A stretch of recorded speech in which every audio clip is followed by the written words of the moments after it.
Okay, theoretically, we're back with more Final Fantasy 13 2 after like over a year. Had a really bad experience with this game and the first game, like both the game itself and from like a technical difficulties perspective.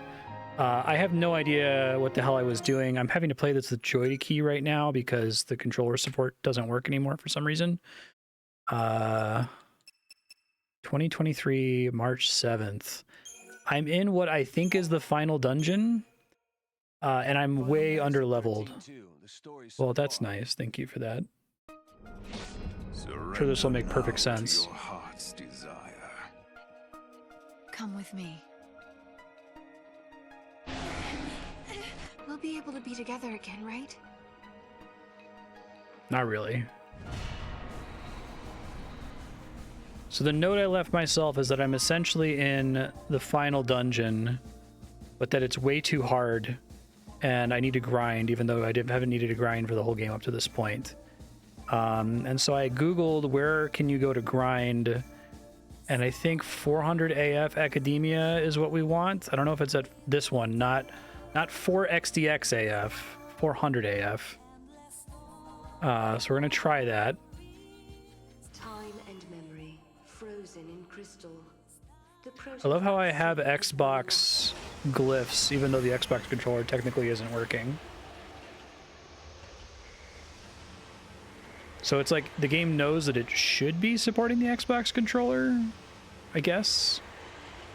Now we're going to find out. I might need to pause the recording if we load in here and I can't run around because the joy key controls aren't going to work.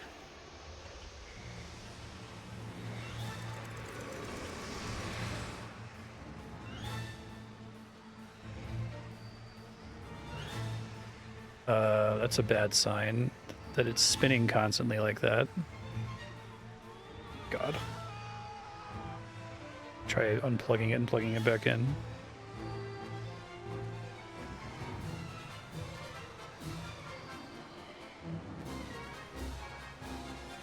It's just decided that the camera is going to be spinning constantly. I might just need to call it and do it with a mouse and keyboard.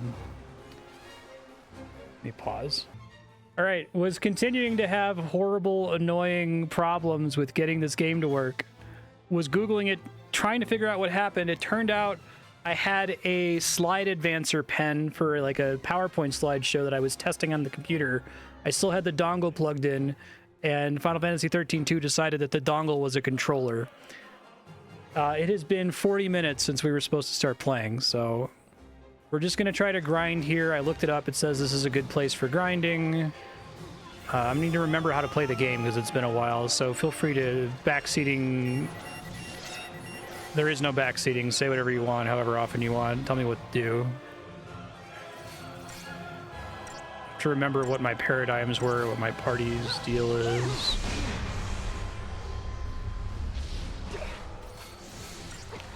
Do you think I have to switch targets here? These guys are maybe weak to certain things that are kind of annoying.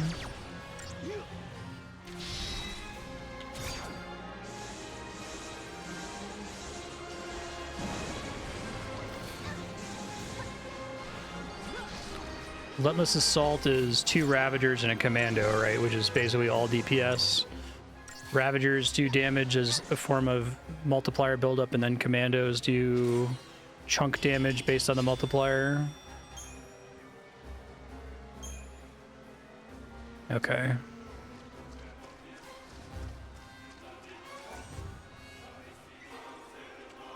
How did I not get that before? Alright, so the thing I said to grind, because I'm probably going to have to spend this entire episode grinding, was to go to the area boundary and chill out, and this should just happen. It's essentially like AFK.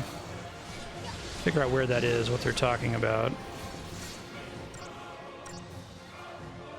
After I get a couple of Crystarium levels, maybe I'll bounce out and go try the final dungeon again, but...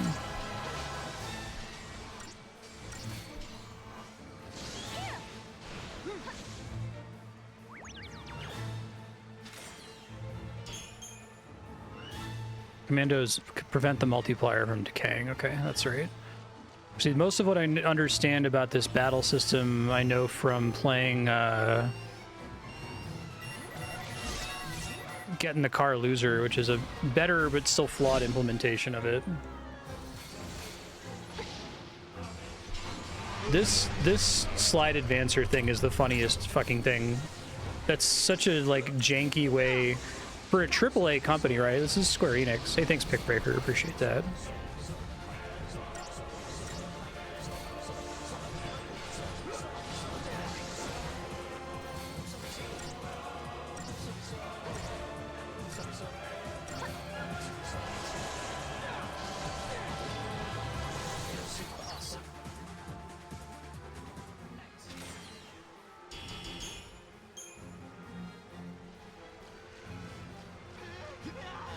All right, probably while I'm doing this, I think this is the barrier they were talking about that I want to get to.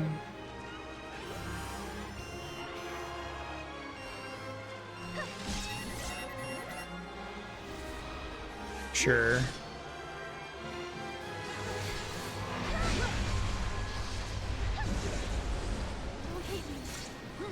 It's just a very funny way to try to identify a controller, to just look for whatever the first connected human interface device is.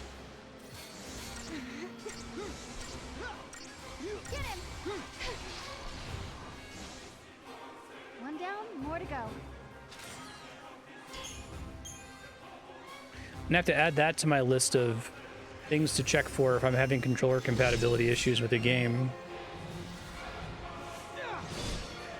When we were playing Rayman Legends, I didn't have that thing installed, but I wonder if I had something else like the foot switch installed that I was like, well, that must be your only controller.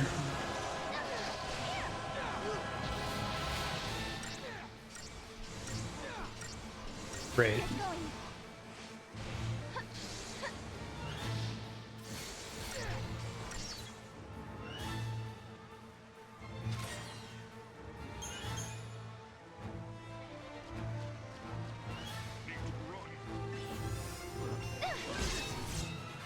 There should apparently be somewhere I can stand here where I can just chill.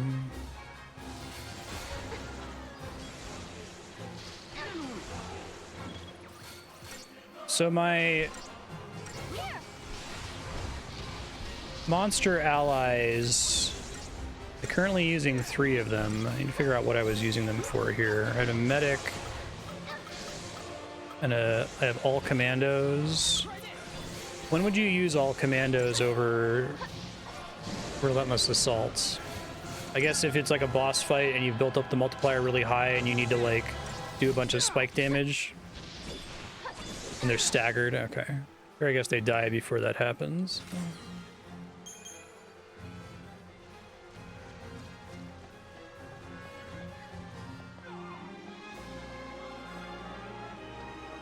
Oh, I should be able to take that.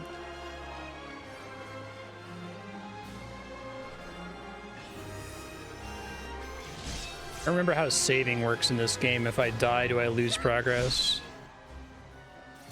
Give me a checkpoint.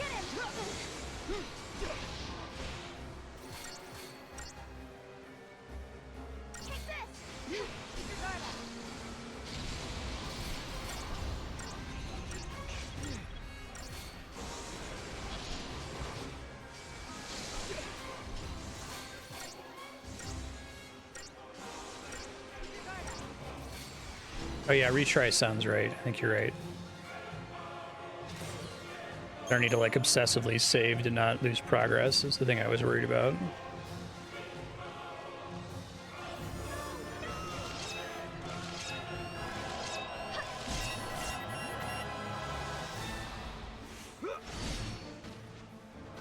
Yeah, I'm just gonna try to do this until I can make some level up decisions. And I'll try going back to the final dungeon. I think it said there's a good place to grind in the final dungeon, but right now the enemies there are just like wildly harder than anything I've encountered up to this point. So I don't think I'm intended to be able to do any of that yet.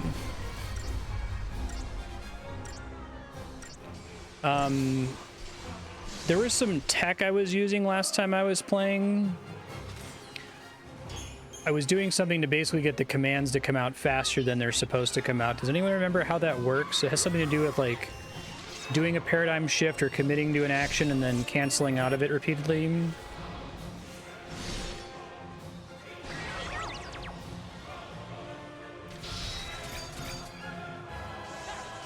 175% synchronized.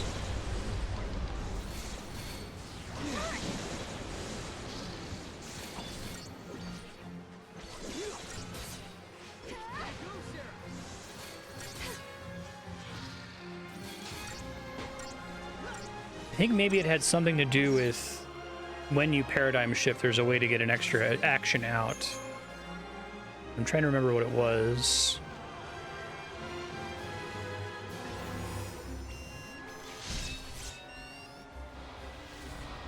I can read through my YouTube comments because He-Ten Style is the one who told me about it. Check.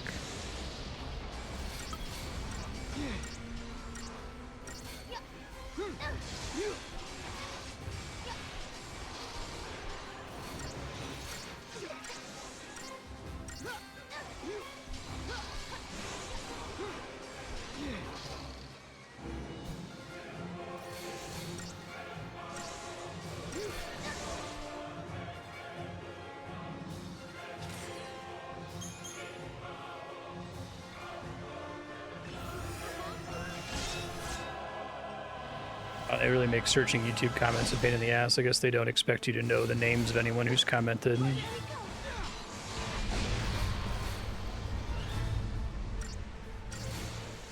$13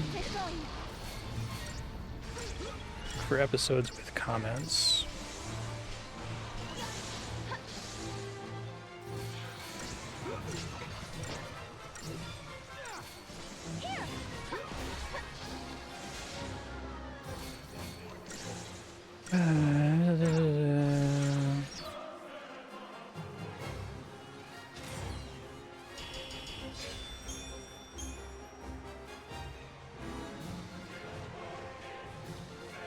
How do I go?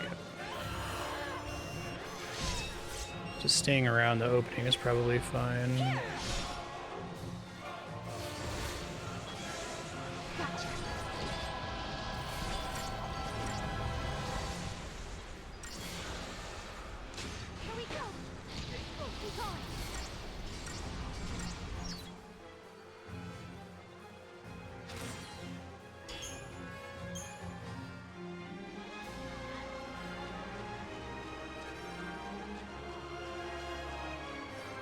Okay, our ATB refill. Changing paradigms is a setback as you lose party members' queued attacks and idle a moment while stagger cages decay.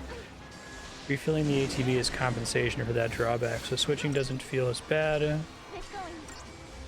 Can't just refill you every time you switch, otherwise performing unnecessary switches after every combo becomes the best strategy, hence the cooldown.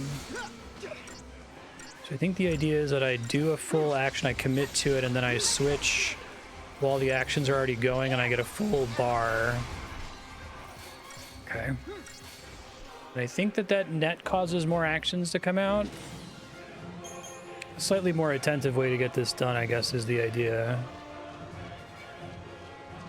I think I can go up in any of these places, can I?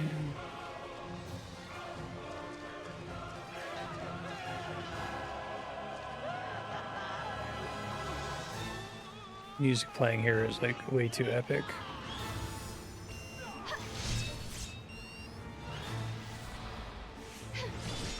Yeah, so I think what we do is we go have him hit and switch to all commando, get a free hit, let it commit, and then switch back.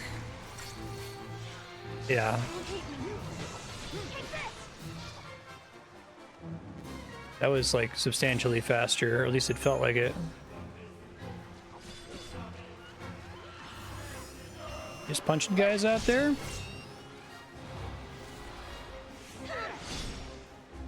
Alright, so like you attack, you let it go, you switch to Cerberus, you now have a full free ATB, you let it go, you switch back.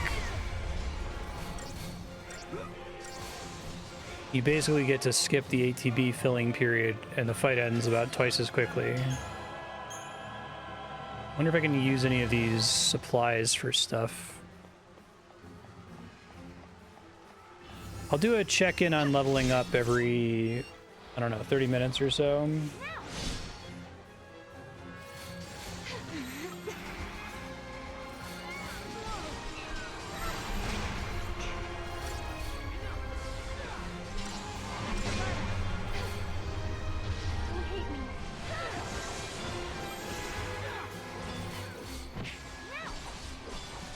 It did make the change animation substantially faster in this game.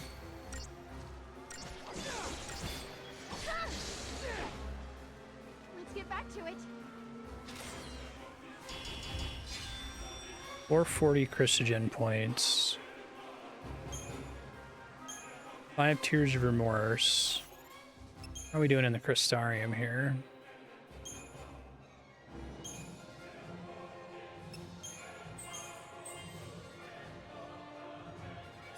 Keep doing Ravager since that's what I have run by default. Rav Boost 2 probably.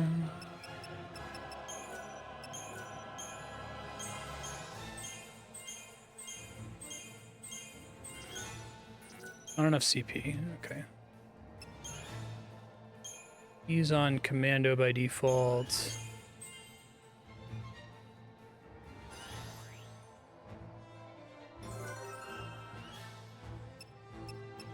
If I recall correctly, he's kind of bad at some of these other roles. Like, everyone has a role that they specialize in.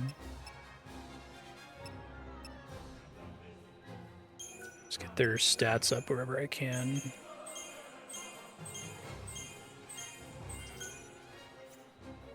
Okay, and then I have... the one I'm using is this Verg Scandroid. Fully grown, which maybe I don't want to be using monsters who are fully grown. Remind me, is there some kind of like monster breeding or synthesis system in this game? I feel like there was. Consume a monster crystal.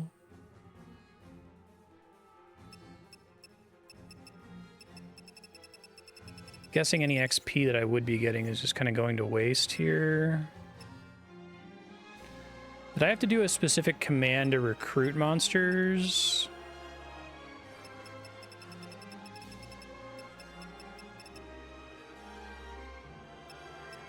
I feel like this Ravager I have is pretty good, but I don't know what their max level is. Like, can I even see what their max level is supposed to be?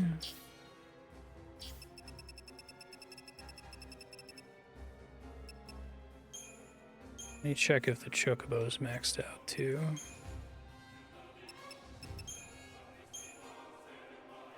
Right, I have to spend drops to upgrade them. I guess that's a smart mechanic. In that sense, I don't have to worry about optimizing which one is out with me to get XP because I level them up with items, not with CP. Okay, that's fine. Alright, so I guess what I'll do is I'll advance. I got a full roll advancement for what's her nuts? Retry option locked. For Sarah.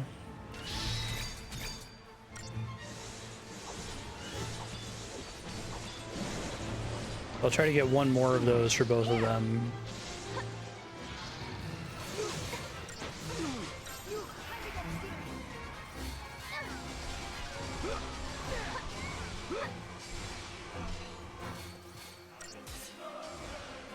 Sometimes you press Y to enter the command early. Gotcha.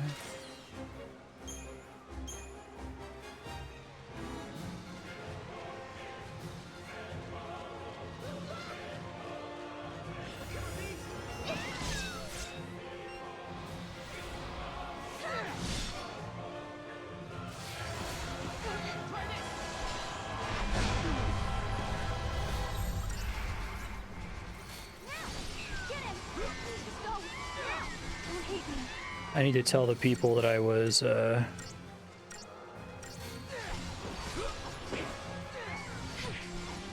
doing the slide advancer testing. I need to tell them that doing that fucked up this game. No worries. Try to figure it out. I forget how monster capture works. I think you just have a chance to catch a monster whenever you kill it. I don't think you have to actively do anything.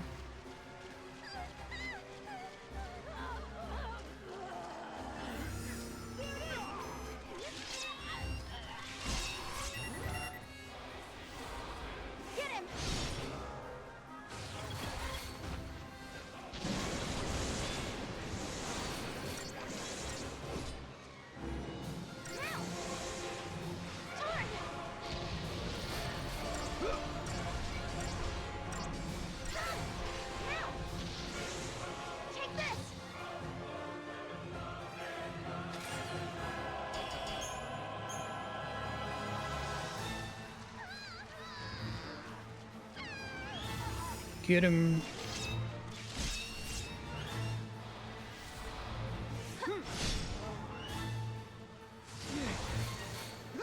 I need to actually set the foot pedal here so I can type while fighting. It's like almost AFK, but I have to tap the A button constantly.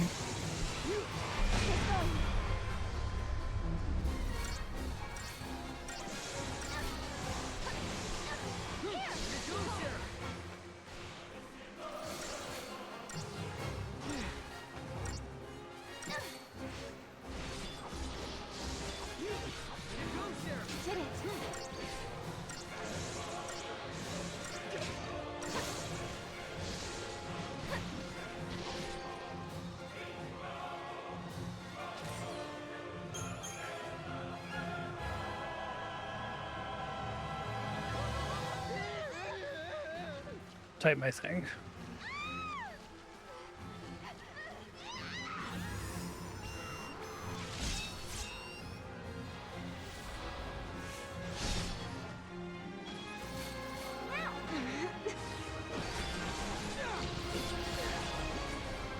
Barrel link improves capture chance.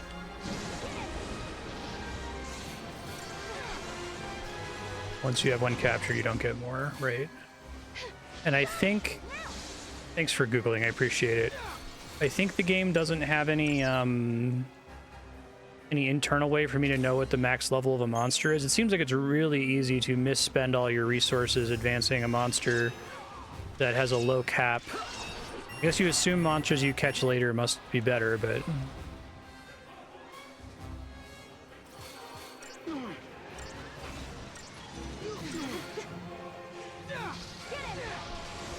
Then we wait for them to all advance, and then we do the paradigm shift to get a full bar.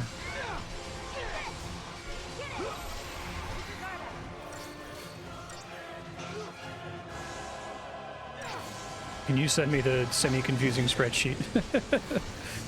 I just want to know, like, the max level. I think my party is probably fine, unless if there's new exciting monsters to capture in the final dungeon. I think it took me a while to put this party together.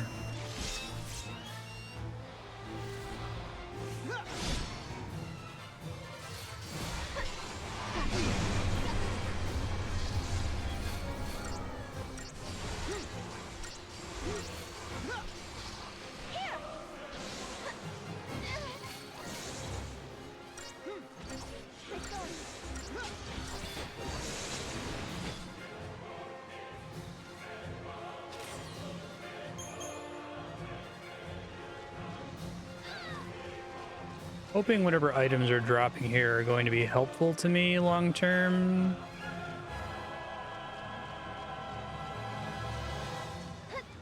Can I climb this? That would be really funny. It doesn't seem like I'm supposed to. Apparently, yes.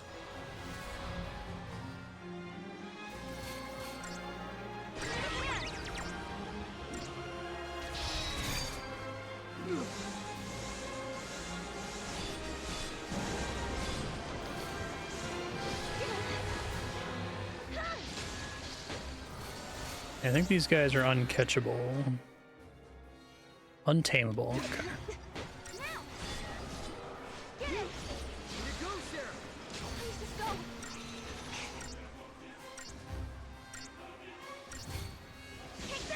Thank you very much. Appreciate it.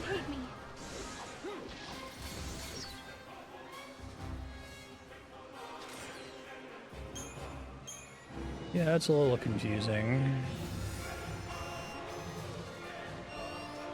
What? Where is the monster that's aggroed on me? Is it physically below me? That would be very funny. Makes sense. Okay, so if I'm reading this document you sent me correctly, it seems like there's a batch of early game Commando and Ravager monsters that cap out at level 60 and 45 respectively. And then a batch of late game monsters that cap out at between 70 and 90. They all have max levels. Okay.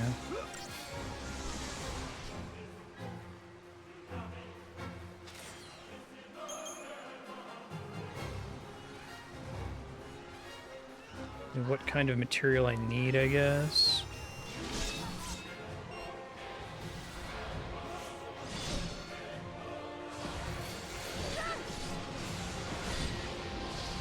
You look up FF13-2 endgame monsters, because it's like you don't really get choices with the monster.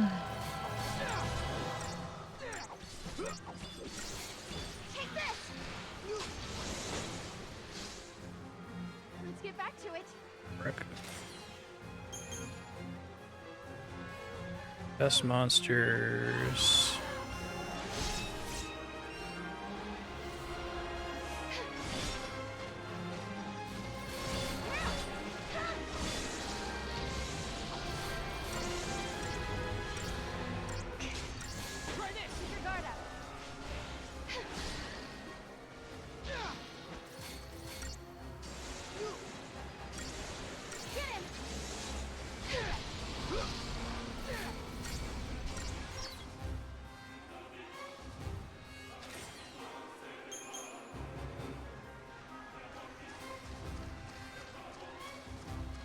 I told my friends that I got the slide advancer for about it, and one of them was like, you need to play with the pen, coward.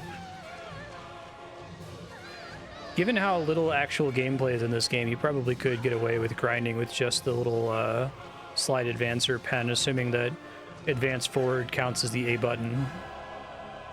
Do you think you still get into combat even if you just stand around in the opening area?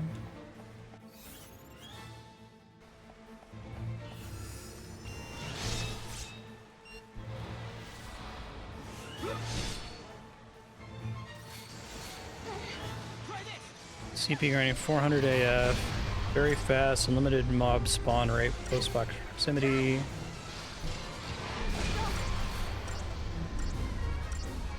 Stand in front of a security barrier and you'll get unlimited mob spawn.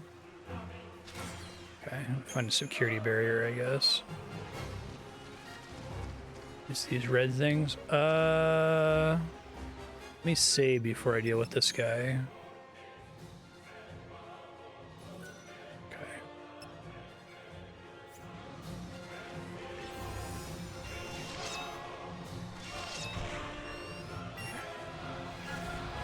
Whatever you say, game. Probably have a triple Ravager set up here. I guess not. Running one of those, you literally have to stagger them enemies. Sorry. Oh, well, okay. That's why I saved first.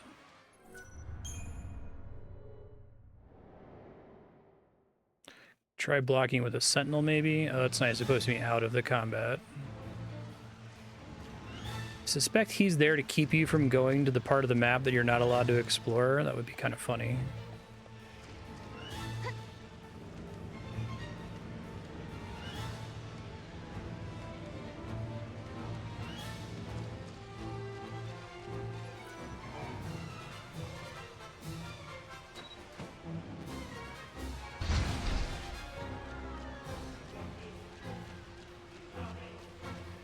I'm gonna find where I can go to stand to get the most efficient enemy fights, you know? Not here, apparently.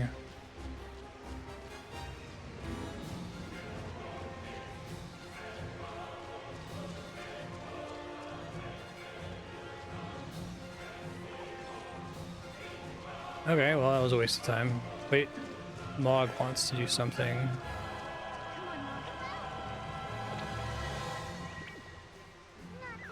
There's like a way for me to throw him somewhere, was that right?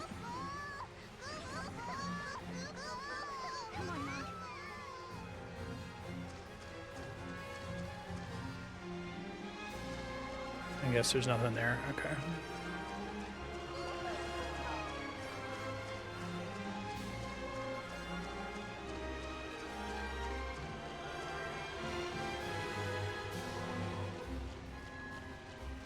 I want to flip this back because it gets me back down to the entrance.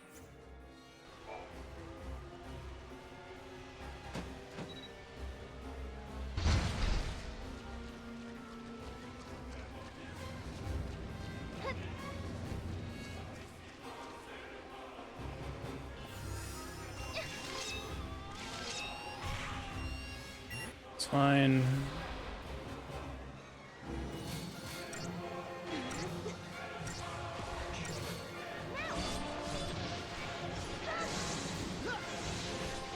Also gonna go ahead and look up grinding. So FF13 to where to grind monster advancement items. Farming monster materials. Places to farm monster materials. I'd be looking out, Ronan. Okay, very helpful.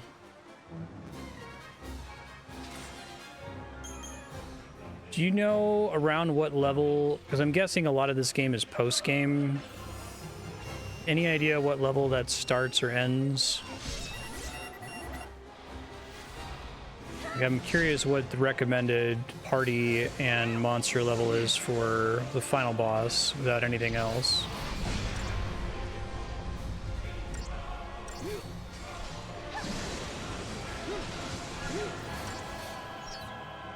It's like Academia 400 AF where I am does drop some stuff that I need.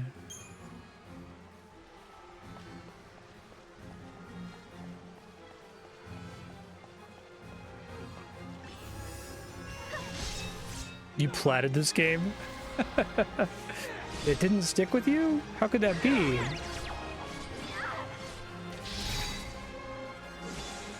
Yeah, that's fair.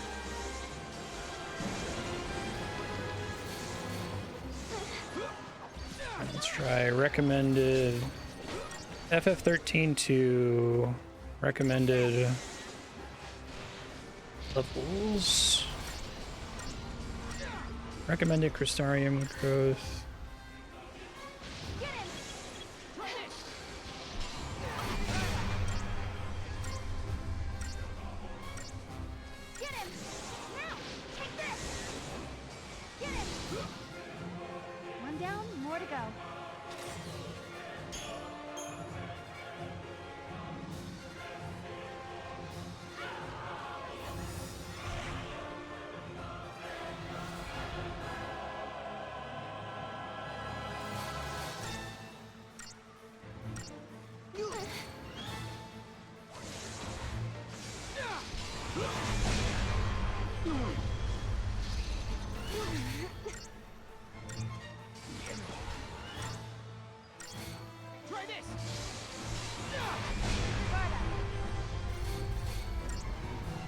And the thing that says in what order to take the boosts.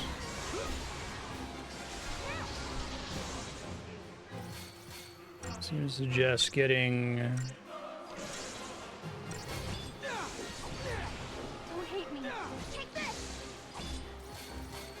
Okay, I do have a Flanitor. Thanks for that, SK Viper. I wonder what I need to do to improve the Flanitor. It's in my party right now. Does it recommend other monsters for Ravager and Commando? I assume those are the other two roles it would recommend.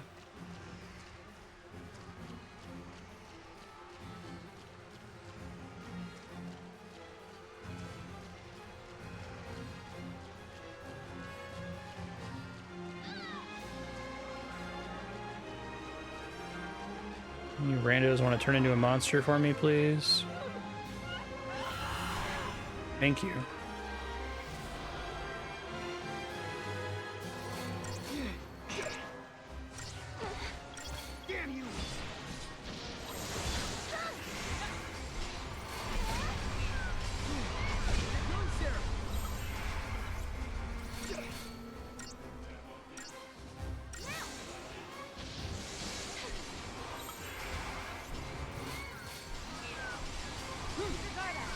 You only get the full ATB refill on like every other paradigm shift, which makes sense.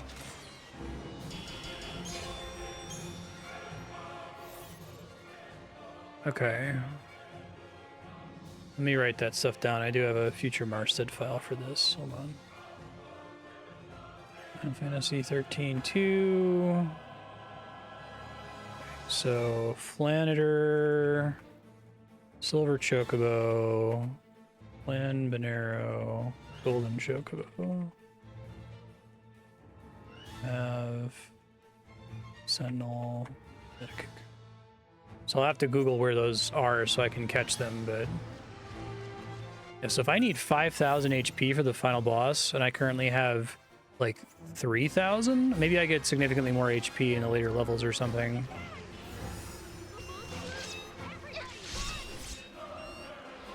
Okay, good looking out. Thank you.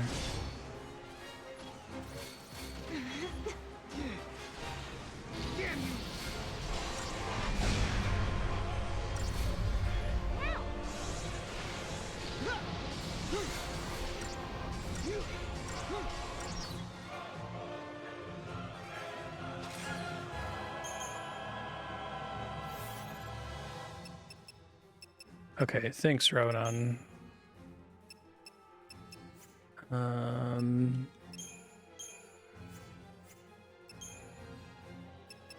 Let's deal with the Flounder right now. Vitality and mana engines to level up. Whoops.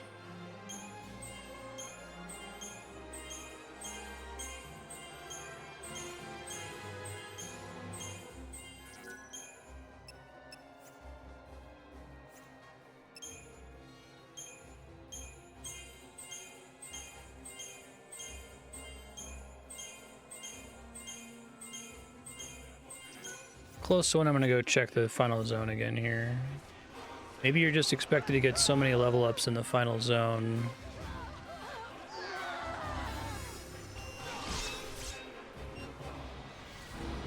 I am like it. I started stream at like half the how long to beat. So it's weird that it seems like I'm at the final area. Unless if it's a really long dungeon. Or they're just anticipating me like doing a lot more dicking around before that point.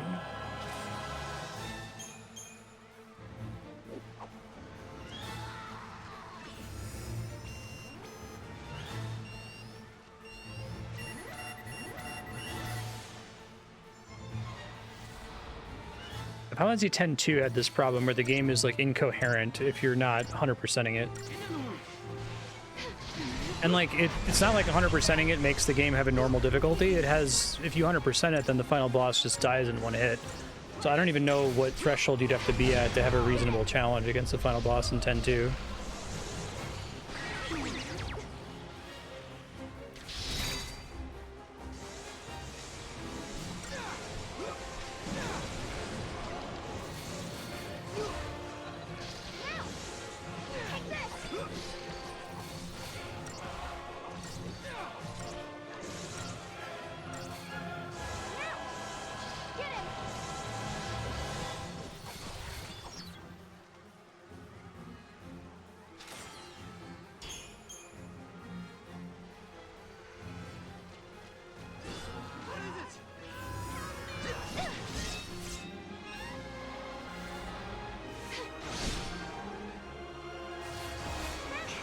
To have an all Sentinel paradigm.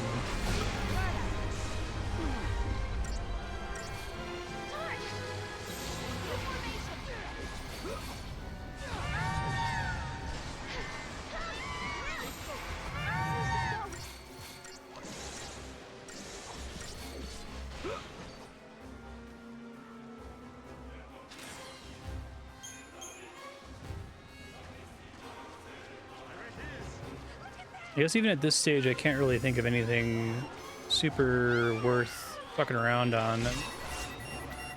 If I wanted to leave and go side quest or something. So why don't you like explore every area and find every item in each timeline or something? This game is structured very strangely.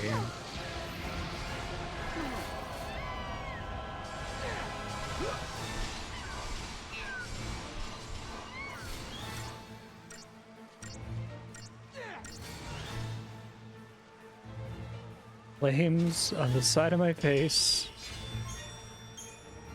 I do all the Brescia ruins and Yasha's Massif fragments. I get a fragment skill that doubles all CP gained. Alright, I can try to look into that. I just like to be able to do something other than just stand around in this area and grind for CP. I imagine anything else I do, I'll still be gaining CP. The problem is, I feel like the way the combat system works, every battle is going to take about the same amount of time anyway, if I'm able to handle it quickly. So I'd rather be doing battles that are giving more CP per fight, right?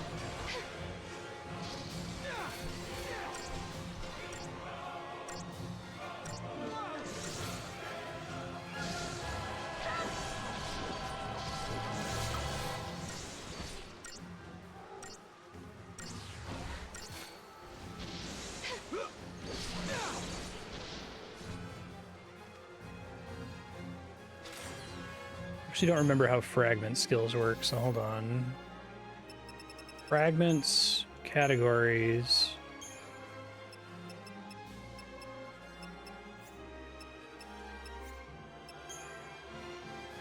Fragment skills are just a permanent upgrade. Can I see the ones that I've already unlocked somewhere?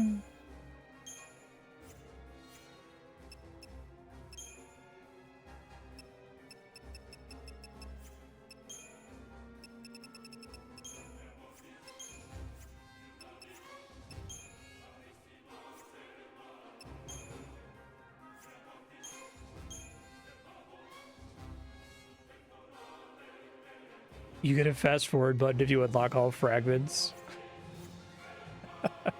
It's extremely funny. Is there anything blocking me from getting fragments in those areas? Like, is there like a random like level 100 enemy like Xenoblade Chronicles or something? Or can I just go there and run around and see if I find them?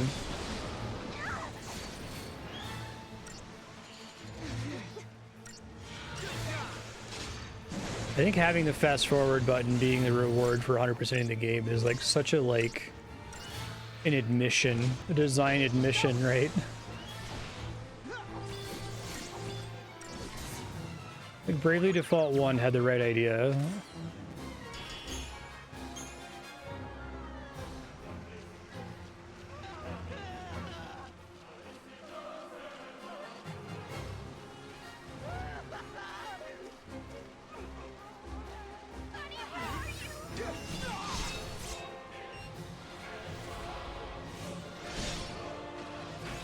I can't see that where my frag. Let me check. 13 how to see fragment skills. Fragment skills.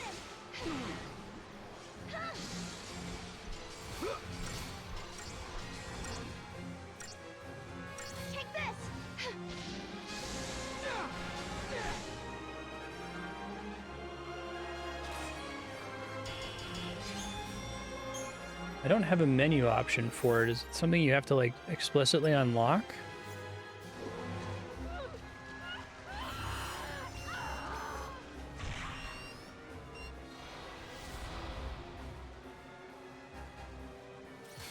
Serendipity, talk to the mystic.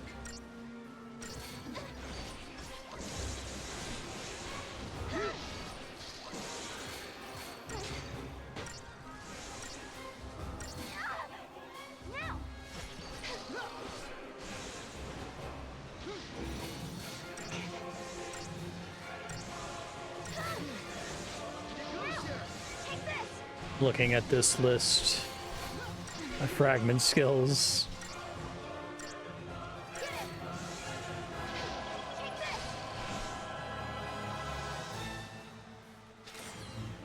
Again, flames on the side of my face. All right, let's see if I have enough here to leave and go try something else.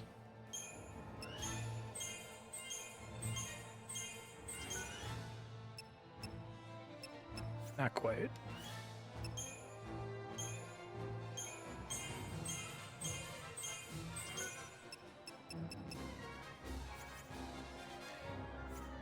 So this version of the Crystarium is an extremely simplified version where you're just getting whatever stats you get from picking each of the roles, right?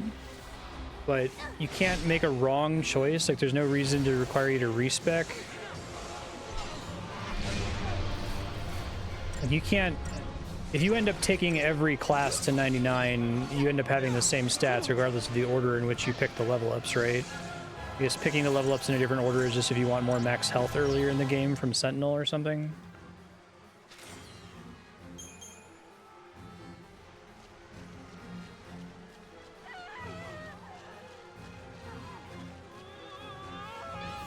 And then this game did away with the horrible weapon crafting system from Final Fantasy 13-1. That was one of the most bad. Like, I couldn't believe that that was how weapons worked in that game. It was so bad.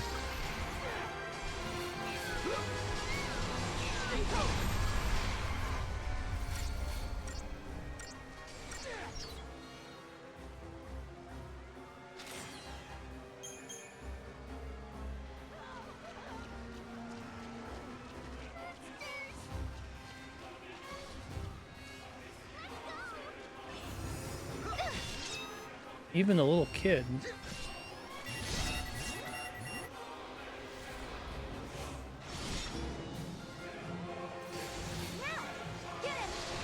Every fragment and every version of Pressure Ruin, the Yasha's Massif. How long does it take to get the rolling in CP fragment skill Final Fantasy 13-2?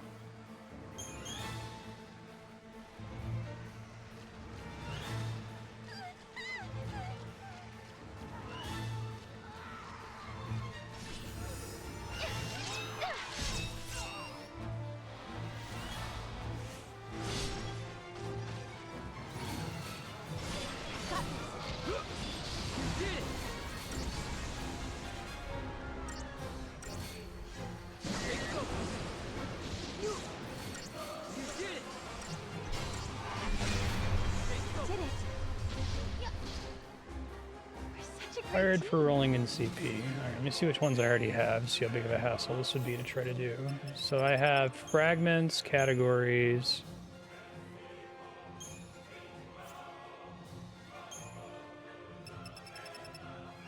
Control device, password 1 and 2 I don't have. Monster bits. Atlas. Okay, so we have some of these, so... Atlas, Luidai,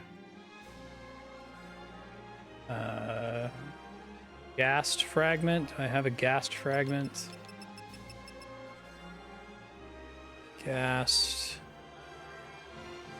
Kalavinka. Don't have that one. Ugalu. Don't have that one. Or Gyra. Okay, so I need 3 monster bits fragments that I don't have. And then Great Mog Wisdom. Delicate Crystal I have. I need control device, password 1 and 2.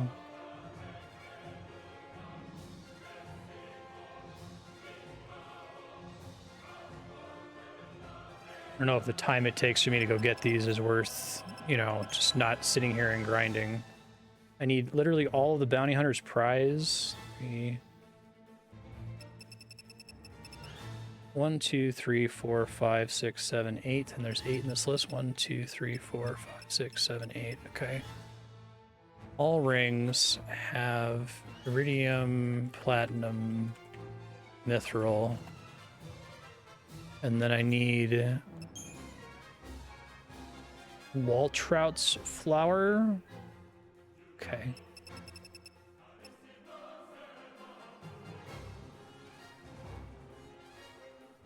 Okay. All right, I'll look into it. Let me finish getting this level up. See how annoying these are to find. Oh, there's actually like a pretty robust wiki for this game that's kind of surprising. Alavinka, Ugalu, Gyra. Have the Delicate Crystal. All the rings except for Iridium, Platinum, and Mithril.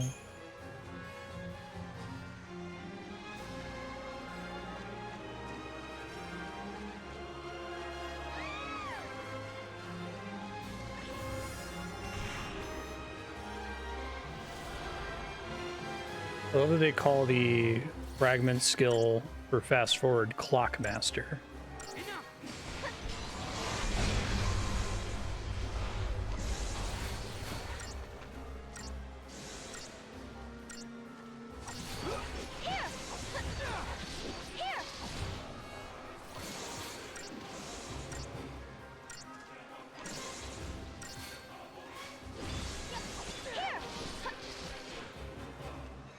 Such a great team. Yeah, exactly. I don't know how long I have to grind this place though, because I have no, like, the game's structured so weirdly that I've been able to just play the game pretty chill, and then suddenly I just got to a zone where I was clearly like significantly underleveled. Won't celebrate just yet. Take this!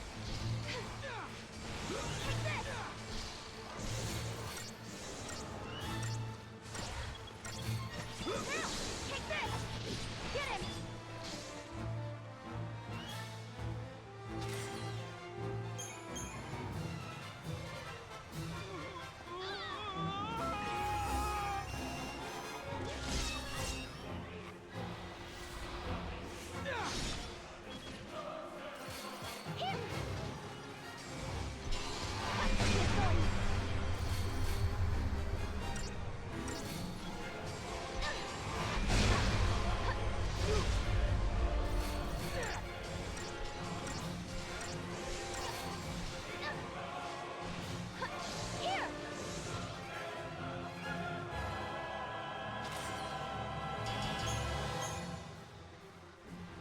What's Tears of Remorse do? I assume I'm already at like X on them.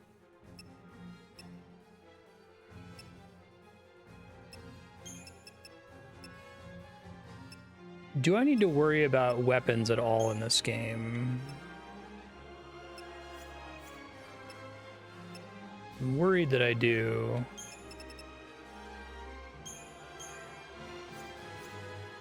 Let's see what those do so I'm not wasting them.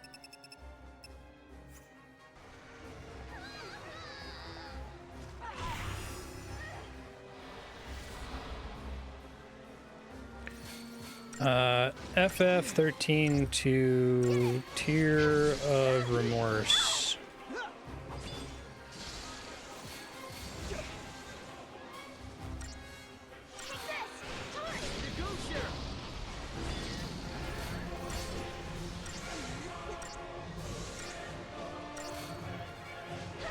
Literally don't know what it's for.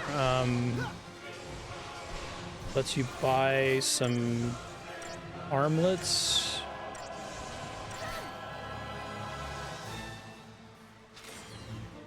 I think it's for shops to buy some specific accessories, delicate accessories.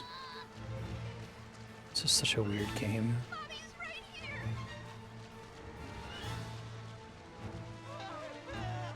I thought the original Final Fantasy 13 was weird. I think I had a good time with this game in like the first 2 or 3 hours, where it felt like they were trying to play with the design space a little bit, and then it like went off the rails. It felt like they had no money for this game.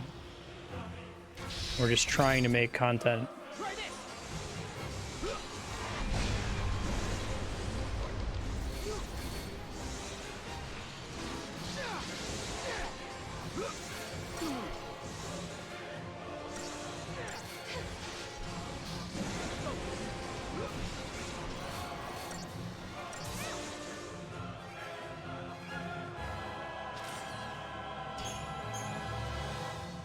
Sure we are. Starium here.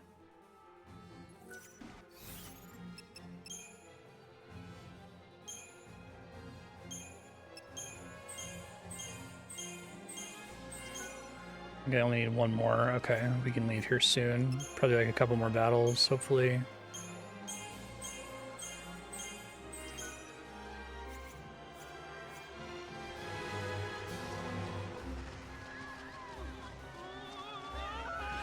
Part of it is I probably need to level up Sentinel a bunch to get some more HP.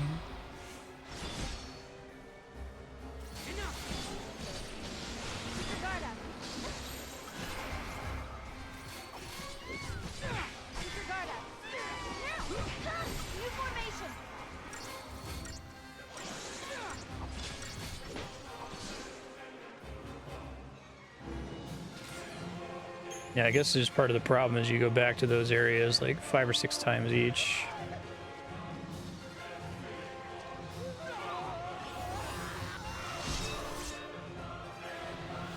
That one, like, ice level where it was, we revisited a level we'd been to before, but it was, like, all snowy. I almost turned into the Joker playing that.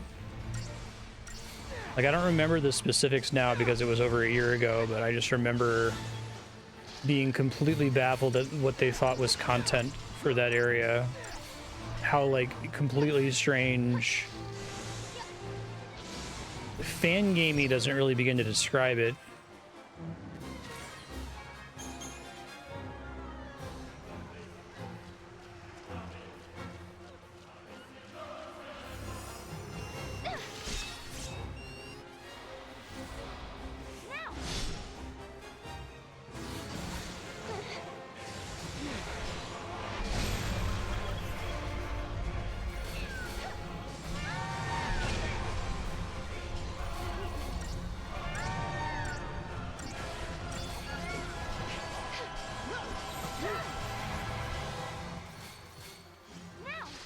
Definitely can't tell if I've already gotten like a substantial number of level ups while doing this, and I cannot tell if I'm killing things faster or not. I guess that's kind of a problem with the first game too.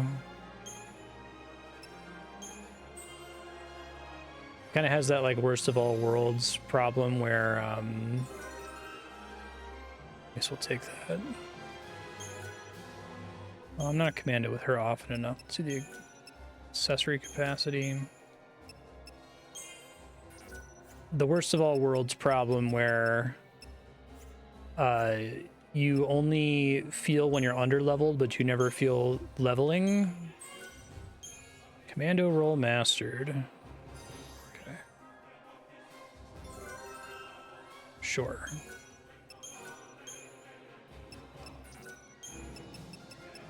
Can it be developed any further? Fine. Let me try to start working on this. Actually, I'm just going to try to go to the new zone and see if those level ups make any significant difference against the enemies there.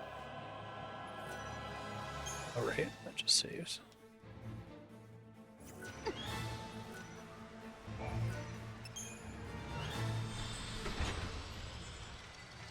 Oh yeah, like the different kind of artifacts you have to use to access different zones.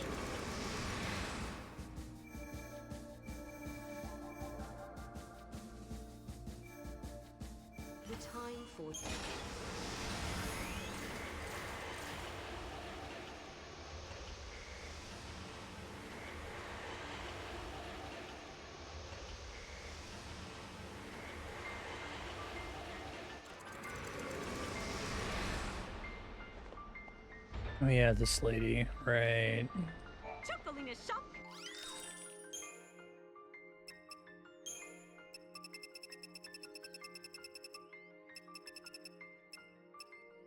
You buy stuff, okay, so delicate, there's Tear of Remorse.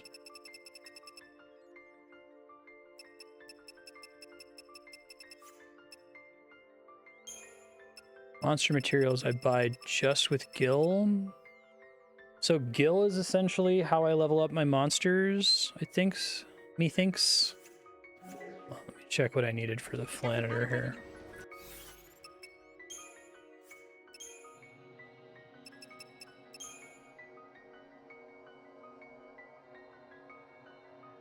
The snowy area that turned me into the Joker is the pressure ruins. Okay. Vitality engine, mana engine.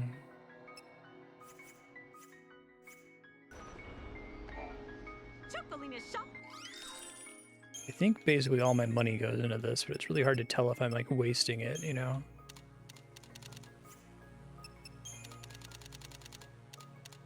Wow, I can really burn through my money really fast. I feel like I just farmed a ton of it over the last hour. It doesn't matter whether you...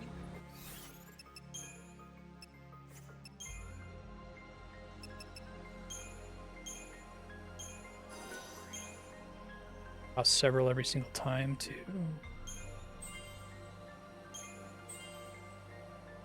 I cannot tell how ineffective that actually is. Probably want the ATB gauge and then the med bonus boost. Okay, now we're in boosters.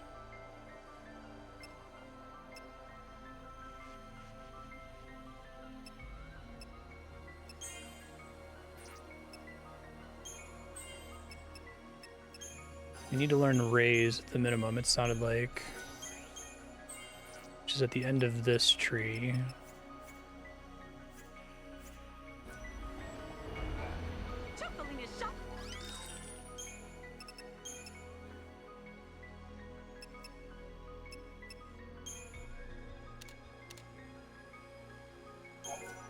I'm just broke after that.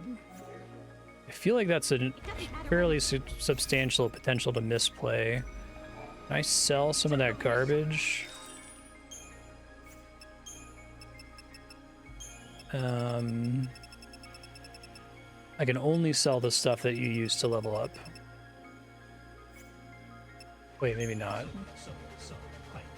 Hey, thanks, dude. Okay, I can sell the Tears of Remorse. I guess I need to do that while I'm fighting, or I'm missing out on a bunch of extra gil.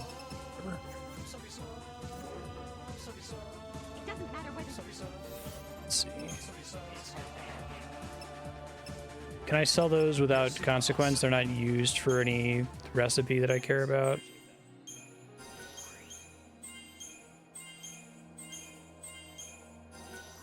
Improve Cure 2.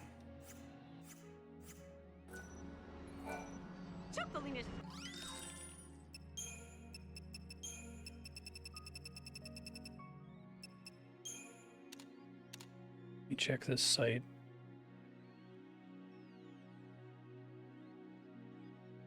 Can be sold. Vendor trash, okay.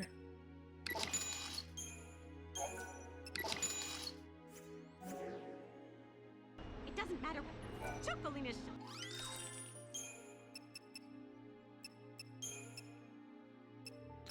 Hoping which thing I use doesn't like brick my monster if I like go hard on vitality, if that's like a mistake. Right, because it sounds like the problem with the monster is it ends up dying too quickly. It doesn't matter whether you...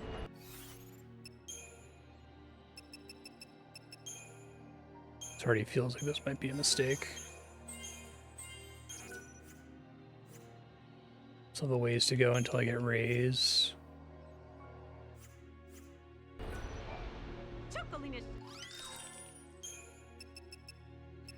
See, I'm at 99 of any other items here. Oh.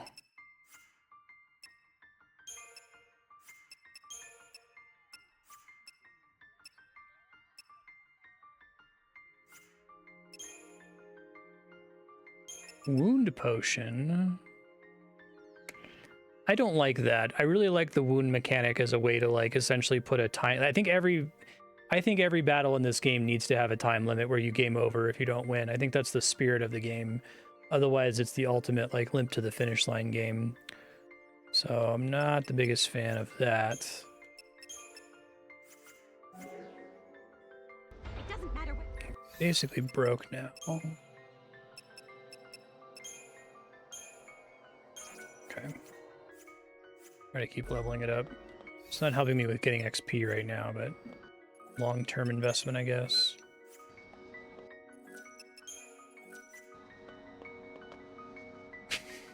Video games.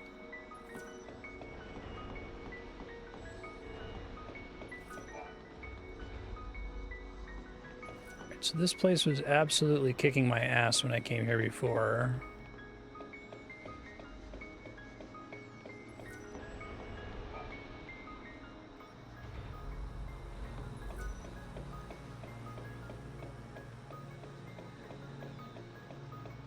Into a battle to see if it's still gonna kick my ass.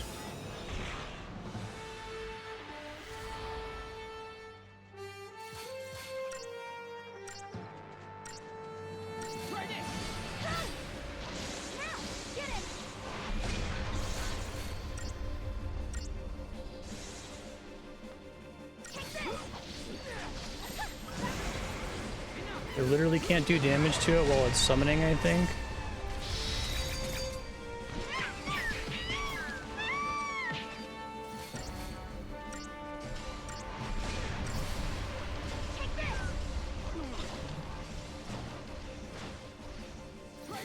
I forget, can I change their targets?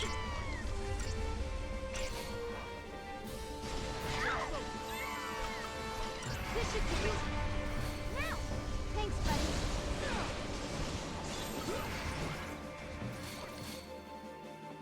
This Proto-Behemoth might have been the thing that I was really struggling with before.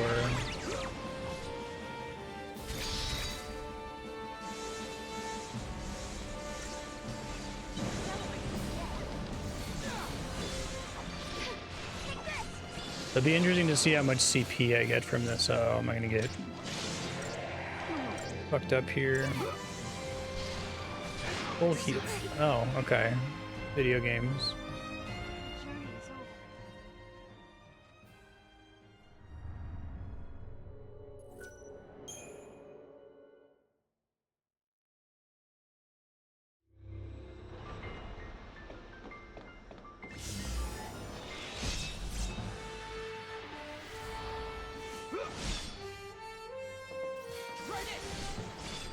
Find the button for switching target here. Here we go. Did it.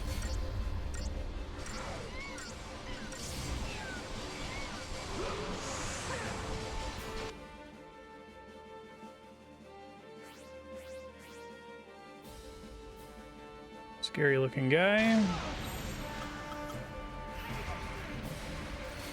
Oh, I see. It's when I go to do auto chain.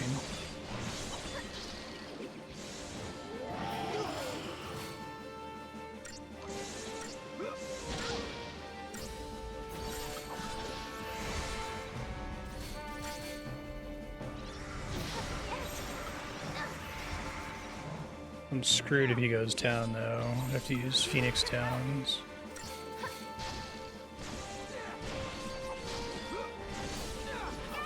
Feels like I'm pretty clearly still extremely underleveled for this zone, though.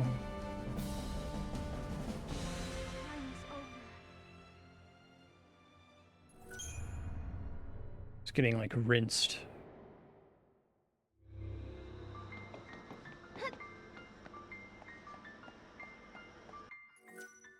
Alright, let's try this double CP thing.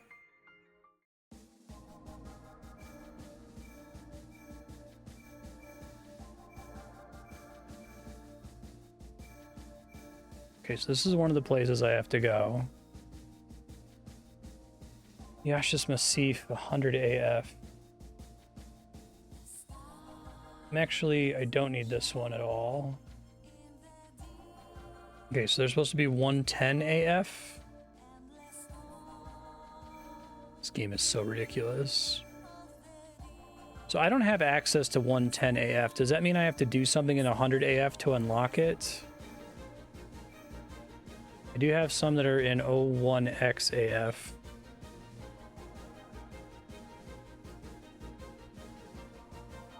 Talk to Duncan at the bottom of the ramp to the control room.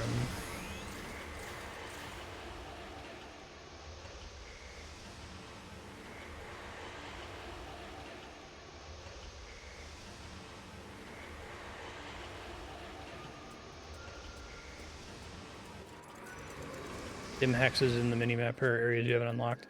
Is there a way to know from looking at it which one corresponds to, like, what map I unlock it from?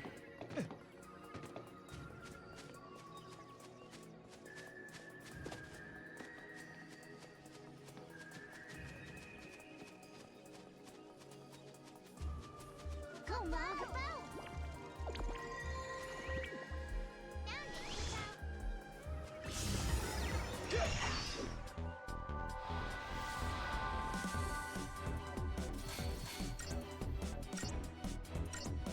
Okay, thanks. Check that in a second.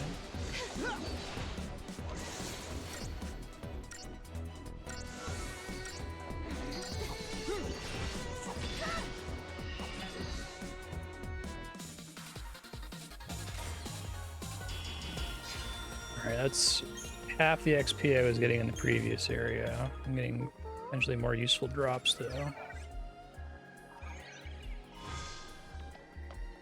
Onyx crystal.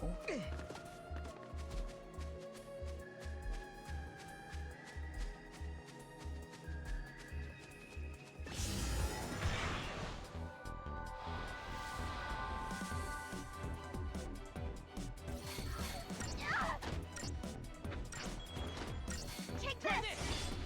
Now! Get him! Keep your guard up. I think there's only one fragment from this level that I need. Talk to Duncan at the bottom of the ramp to the control room.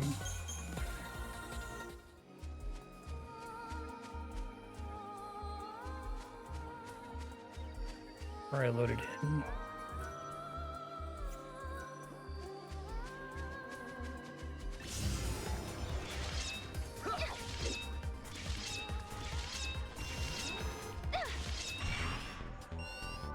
Incredible.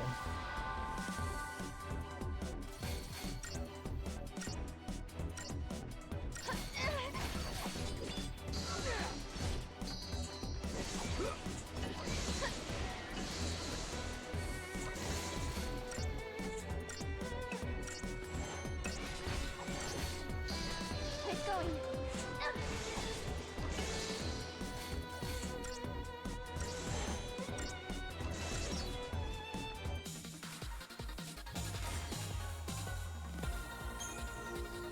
Gahongus. I'm very happy to have a Gahongus. I didn't realize it was what I was missing.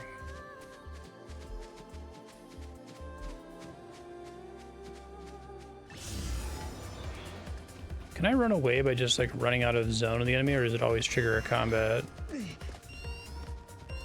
I forget how running away works in this game, if it works.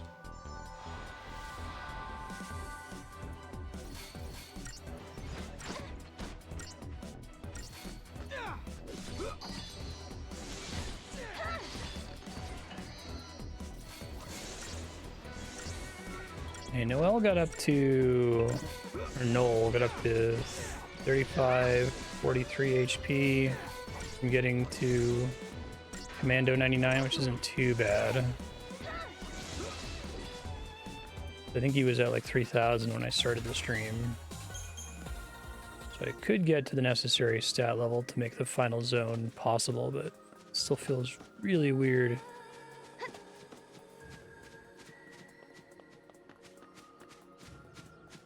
Come on, Mom.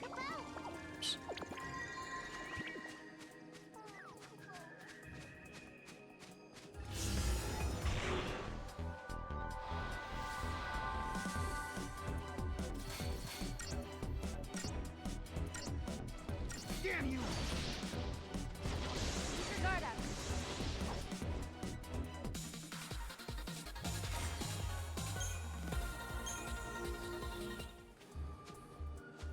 Let me see. Spin Geisel greens on that.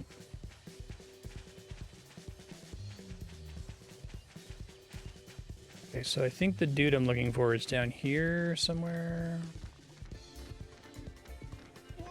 Whoa! I've been praying for the souls of the dead. Everything changed on that horrific day. 10 years ago. A lot of time has passed since then, and the wounds of many have healed. But I will never forget. I'm saying this with the I couldn't show that Chocobo music playing. I used to believe that if we solved the mystery of the paradox, we'd be able to rewind time and fix the past. But I've come to realize that that's not what they would have wanted. What we have to do is create a peaceful world and live for the future. Okay. Excuse me, I don't mean to take up too much of your time, but did you see some strange lights last night? Someone witnessed 3 stars falling from the sky. I thought it could be a meteorite of some sort, but there's no evidence of that anywhere. It's possible it burned up before it reached our atmosphere. If you see anything that looks out of place, please let me know. Find the 3 fallen stars. I'm counting on you. May as well accept all of them. Witnesses noticed something interesting about the stars. They said that all three of them were different colors. 3 different colored stars falling from the sky.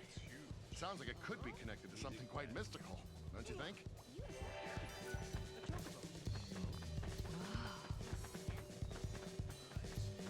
The guy I'm looking for is supposed to be down here somewhere. No matter how many. You found a mystery. You're right. This is no ordinary substance. If we can obtain a few more, we might be able to discover their true. These quests are so baffling to me.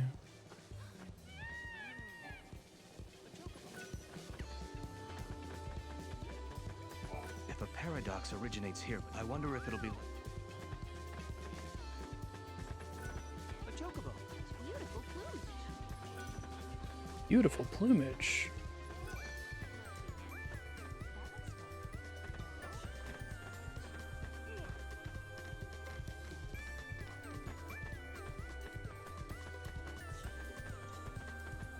Have you heard about this legend? This guy. Many years ago, there was a young girl who worshipped the seeress of Padra. With much training and dedication, the girl secured herself a position as one of the protectors of the seeress. But when war broke out in the city, the girl was fooled by the enemy and wound up betraying the one she set out to protect. Charged with treason, the girl faced severe punishment. She was turned into a Sith and was forced to wander the Yashas Masif for all of eternity. According to the legend, she's still there, waiting for someone to defeat her. It's really funny. Help put her soul to rest. I don't know how much truth there is to that story. I love how some of the fragment skills are just like silly shit like that, and some of them are like double XP. It's misery.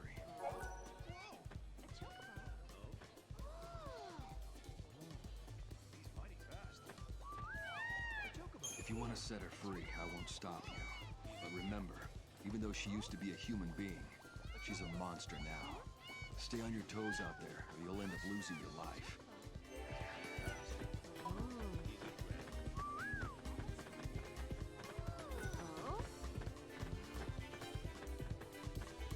Must be handy. Easy grab.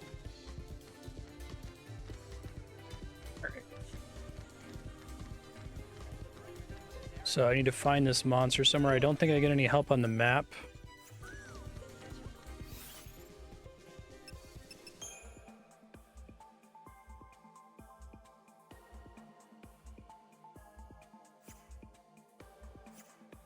Let me try to look up the quest description.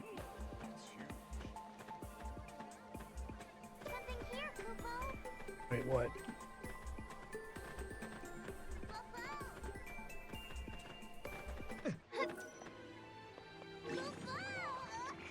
Go, Mog.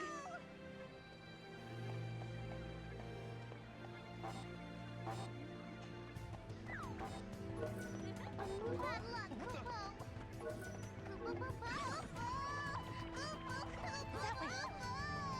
Here he comes. How cute. Huh? Old battery. All right. You did it.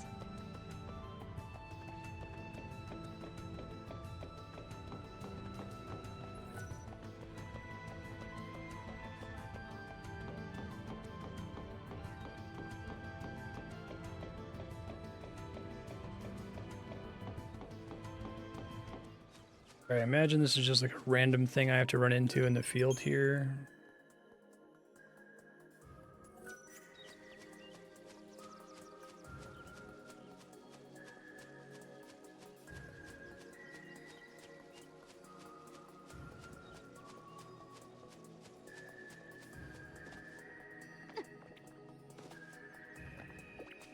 Fragments. Items of interest. This is where I first came in. I don't want to be here.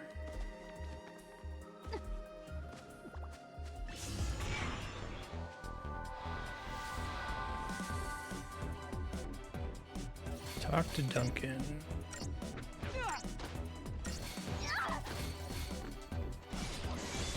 It's a really useful like wiki site, but it is like missing key information, like how to do the quest.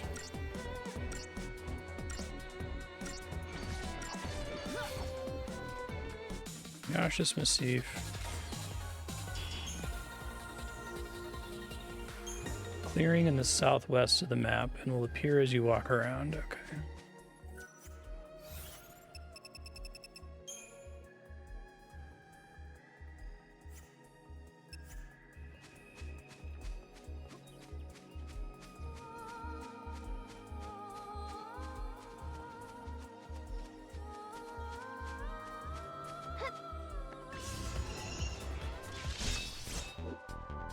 So as soon as I see the clock icon, there's no running away, right?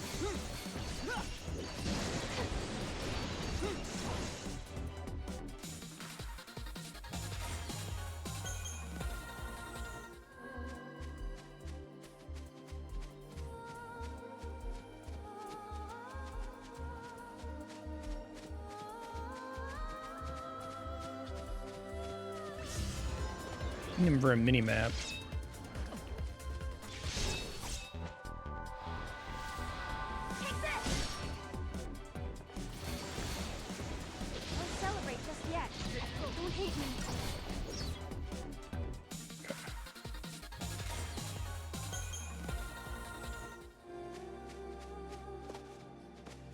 Kind of read the clock as just being a random battle system with plausible deniability that you can get a preemptive strike.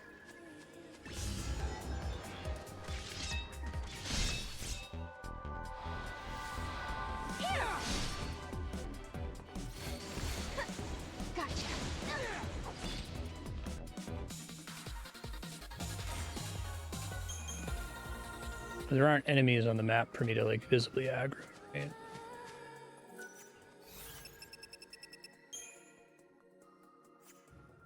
Should be down in here, I think.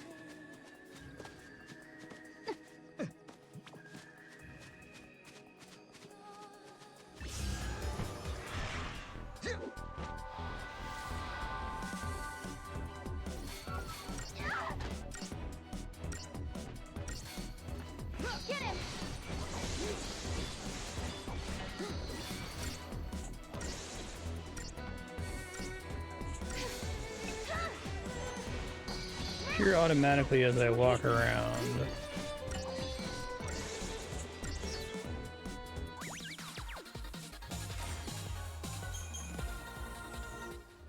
Save really quick just in case.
There's a way for me to know the recommended levels for shit here. Lots of wound on this asshole.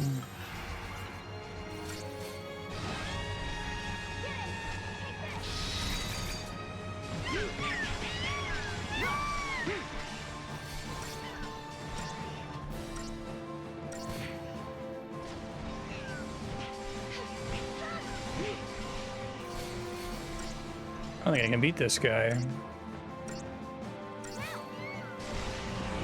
know if I need to buy a bunch of wound potions or what. This is way too much passive wound damage.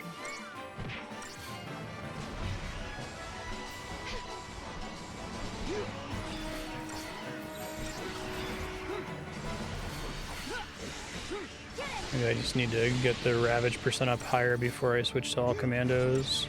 I'll retry it in a second.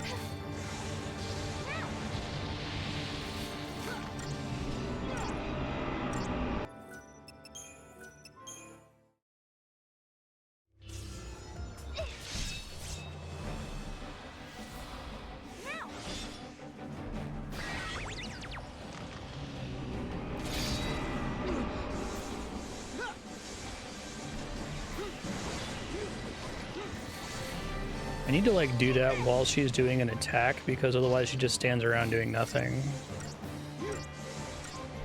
Is that not what the red part of the bar is there? This should do it.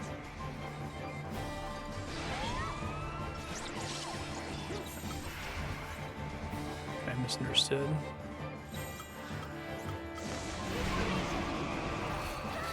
Thanks, buddy. Now. It blanks it out. Okay. I thought it was like a dark red color. Maybe I have a chance then. I meant on their health bars.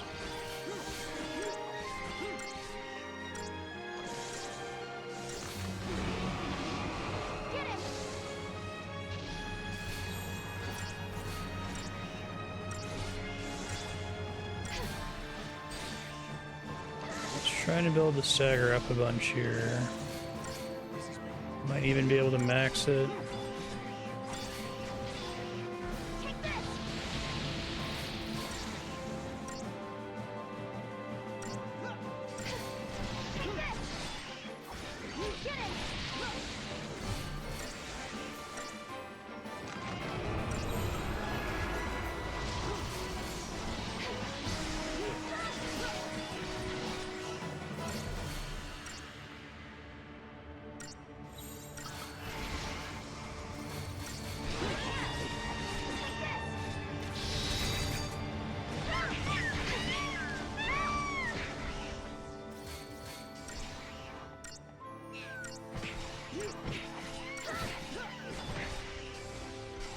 It's better.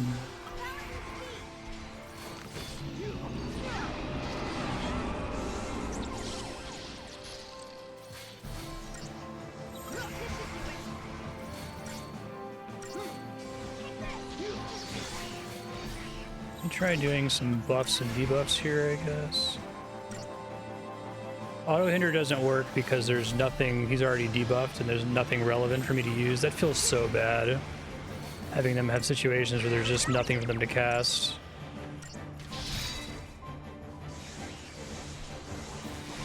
See how much CP this ends up giving, I guess, too.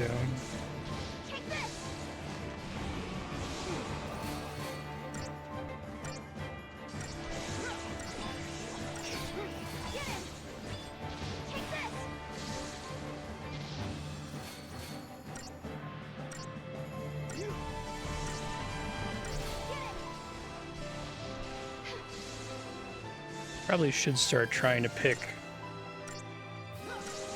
classes to level up based on what they provide. I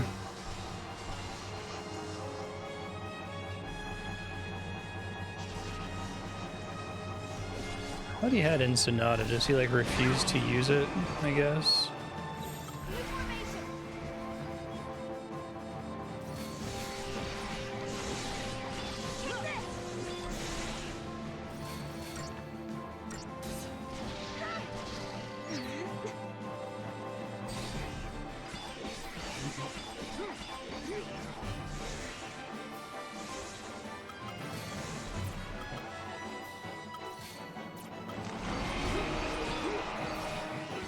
CC in this game is not a fun time, I think.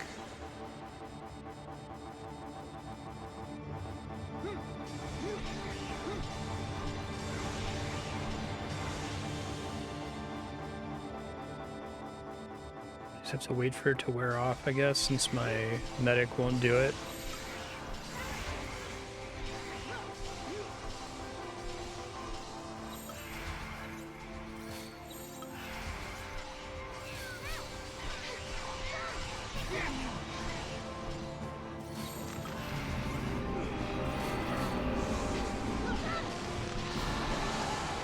Oh, is this the implicit time limit?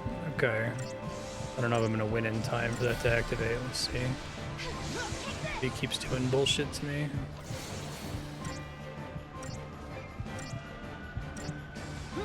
I wish you'd just open with Doom. I feel like I'd like the game better if it had more obvious time limits like that.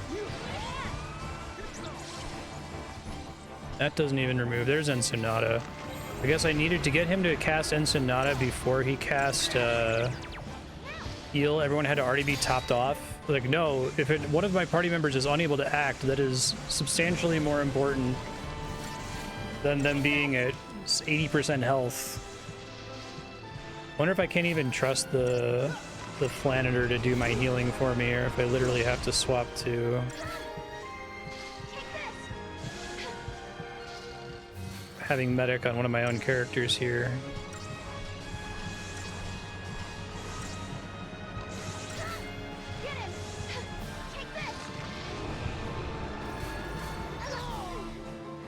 Oh, well. Okay.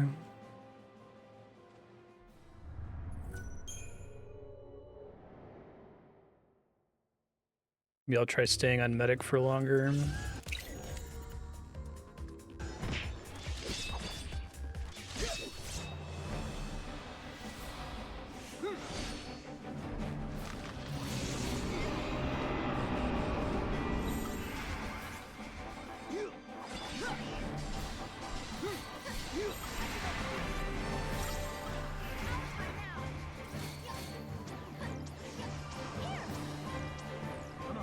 D-Shell's out, so I have to wait for him to finish casting all of his synergist abilities.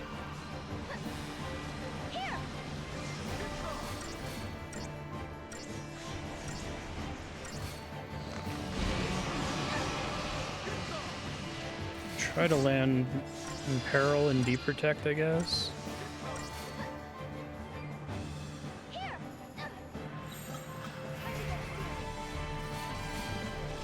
How much of a difference that makes.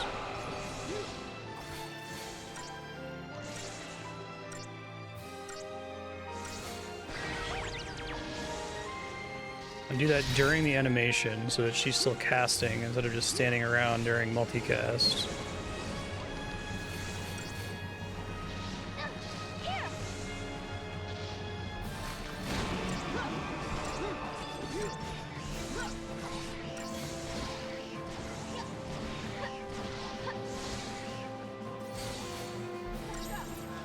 Trying to get that stagger meters up as much as we can.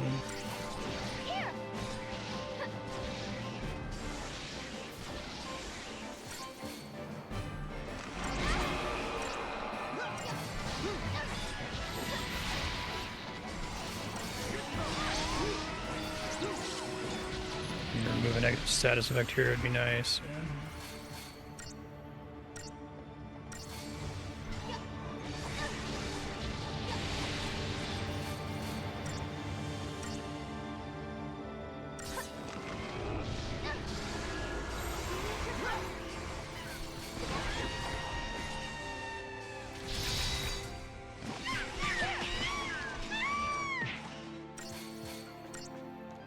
That's better than my first attempt, I think.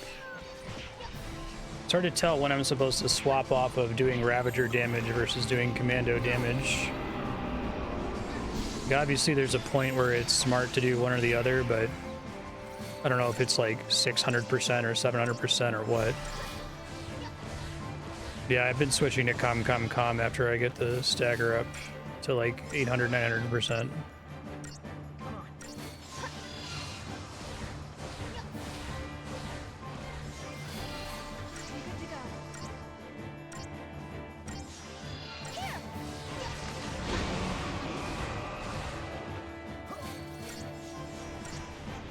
Recasting D-Shell.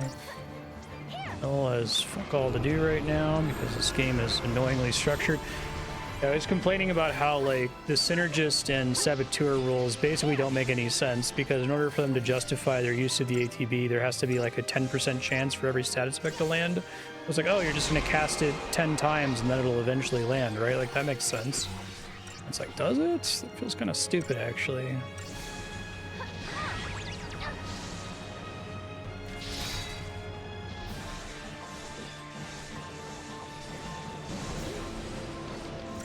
This game has an interesting idea with Ravager and Commando, and then I think it kind of falls on its face with every other role, especially Sentinel.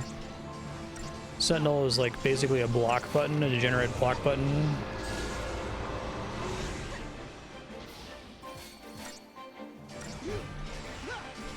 So how long?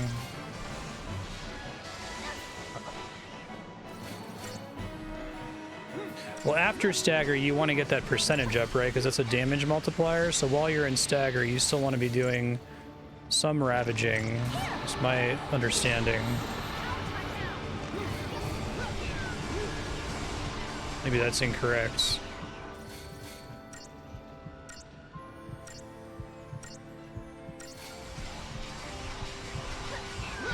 I think I'll get it this time. The difference in performance is so massive without really any immediate feedback as to... Because, like, you have to make decisions that are going to have a payoff in, like, a minute. And it's really hard to make the connection of, oh, that strategy caused me to do 4 times as much damage as I did in the first strategy.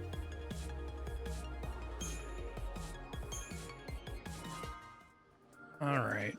Oh, I don't know if that was worth it because I got 0 CP for that, but... We can move along here. Let me finish... getting abilities unlocked, I guess. There's just reprieve to get for Sentinel. I think I already was smart and focused on getting all the abilities I could.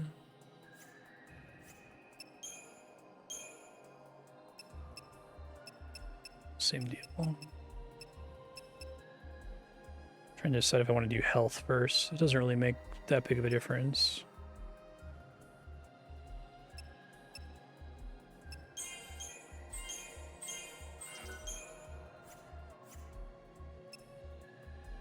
He's maxed out, so I'm hoping to replace him at the earliest convenience. We said Ravager, I should be looking for a monster called Flanbanero. Seeing if I happen to already have any of these. Flanbanero, Golden Chocobo, Silver Chocobo. I already have the Flanitor. Heard this guy? He's great for the final boss, we're saying? Is there any recommendation as to how to level these guys? I'm very, like, overwhelmed by the idea of, like, spending so much money and so many resources on, like, completely bricking a monster, you know? Seems very easy to do.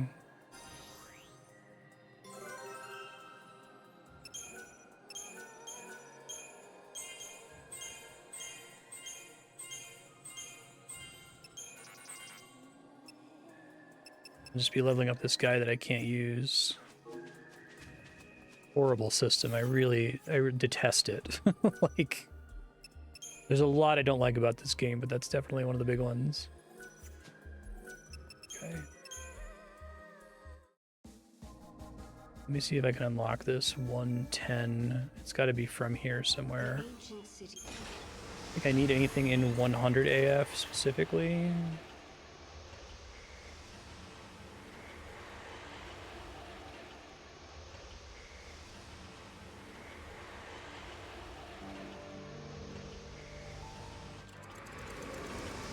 Okay. I think my dude kind of sucks as a...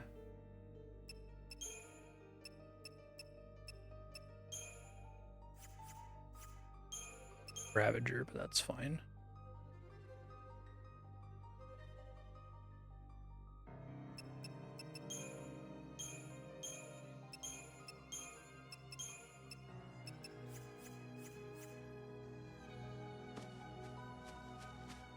All right, that's a useful tip. And is there a percentage that it's generally wise? Just like basically ravage until you get to 50% of the stagger meter and then switch to commando regardless of how far you got them. Don't like try to look for a magic number of when it's time to swap. Roll with that.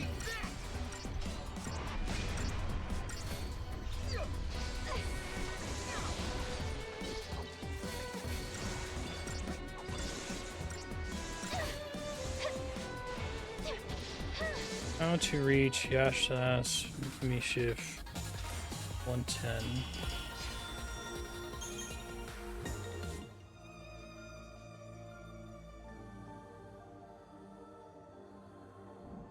FF13 Yashas, okay.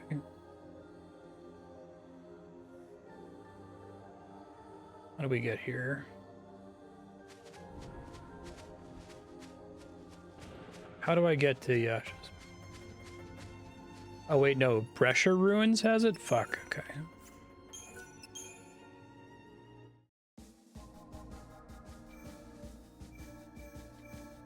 This game is like so bafflingly structured.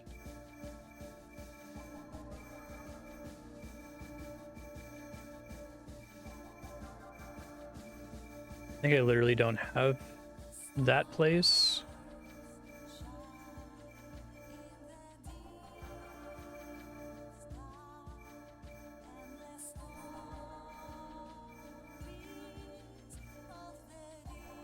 No, I do. What? Ooh.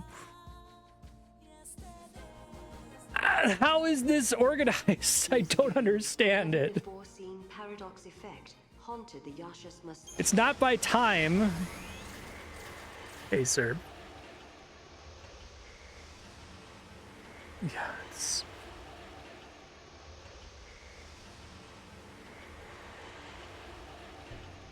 You missed me taking 40 minutes to start the stream because the game was interpreting my slide advancing pen as a controller.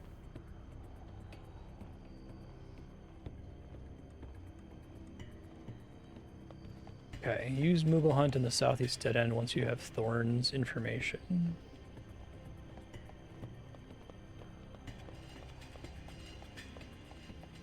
Come on, Mom.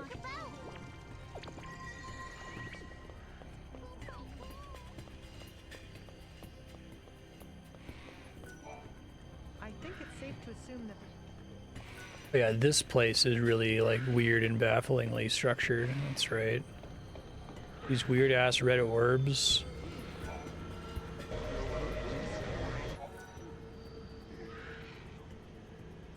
I think I need to do this mission actually.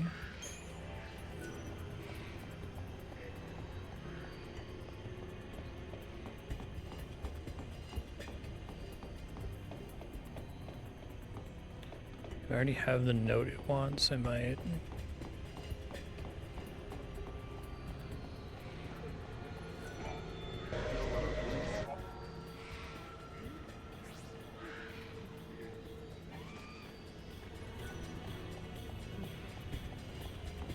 Just try to look up the side quest page for this.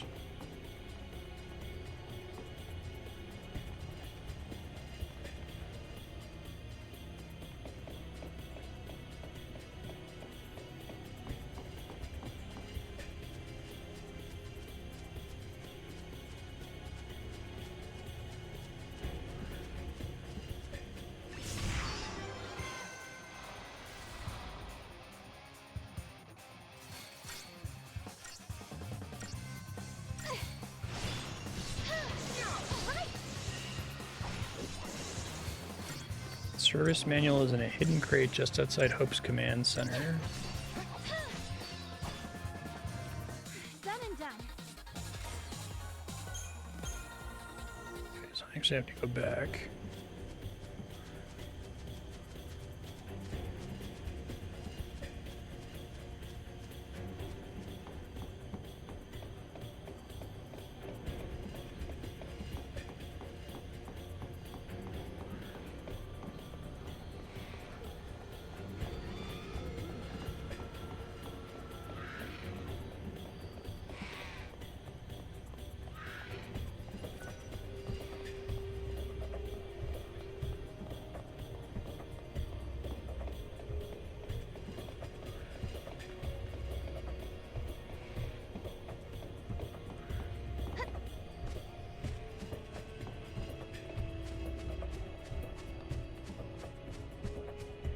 Where is this thing?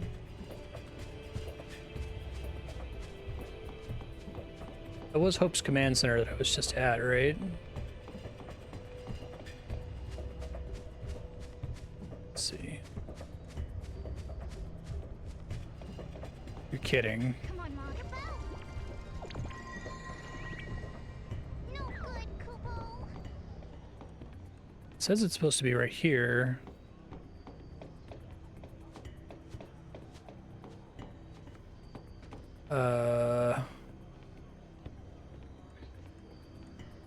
FF13-2 service manual.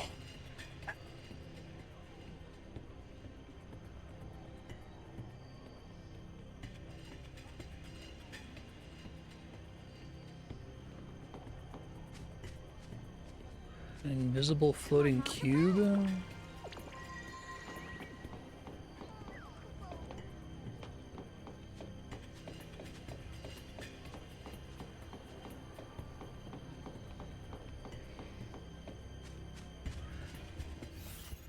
Hold on.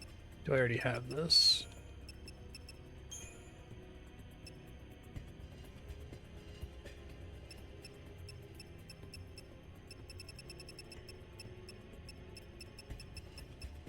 It says it's supposed to be here, but it's not. Yeah.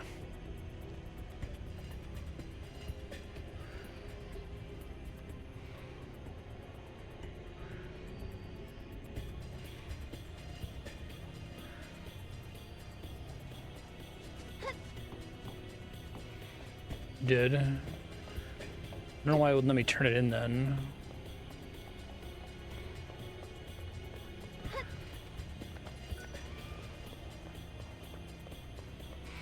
Clearly, the thing I am the worst at is scanning text quickly on stream.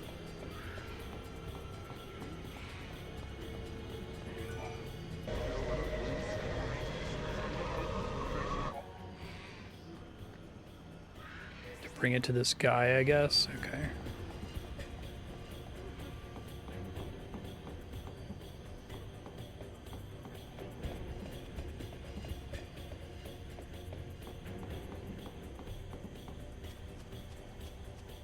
Supposed to be somewhere out here.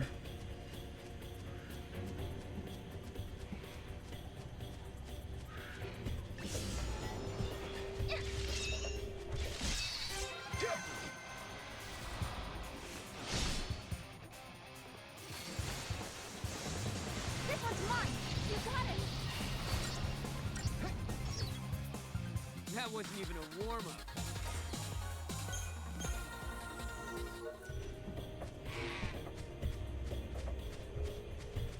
I get 400 CP in the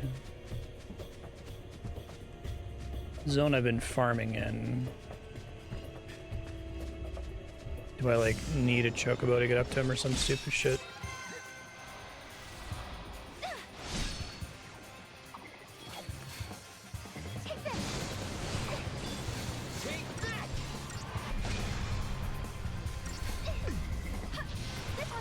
This is the baffling world where all your quests come from mysterious red orbs who are also guys, but now are orbs.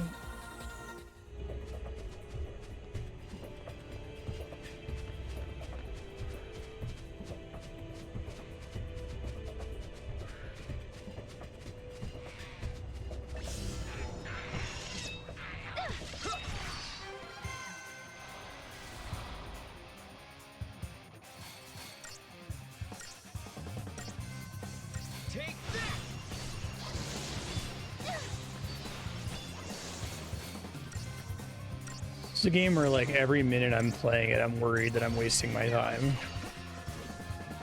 I mean, beyond just the normal wasting time of playing a video game, but like I think if you accept that your time spent playing Final Fantasy 13-2 is well spent, forgot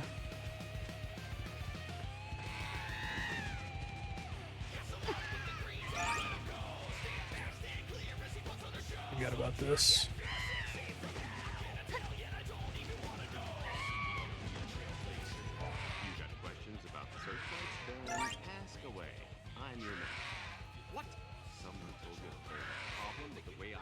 Around here? Who told you that? Whoever it was is a lying son of a gun. What? Okay, whatever. So I see you finally got your hands on a manual. Might have taken a look at This game feels like it's AI generated. Like the quests are AI generated. 100% by the book. This makes sense. With the way I currently have things set up, if there's a problem with one of the lights, it can cause all of the other lights to switch off, too. Looks like I need to make a few changes. Someone brought ChatGPT back to 2012. Would have led to an awful accident. Guess I owe you a big thanks for pointing it out. A lot of what's in this manual is highly technical stuff. This dialogue is happening with the like Choco Metal theme and like the Chocobo freaking out. If it's the latter, tell them I said Like what a like baffling volume of ridiculous, unnecessary dialogue for a stupid side quest that does and says nothing, right? Like what is happening? Yeah, exactly. Alright, I have to buy more of these screens. I forgot it eats them constantly. That's super annoying.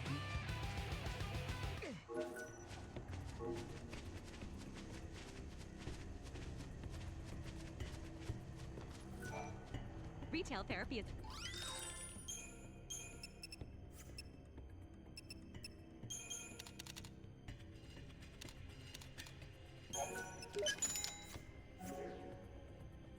Until we meet... This game is horrifying.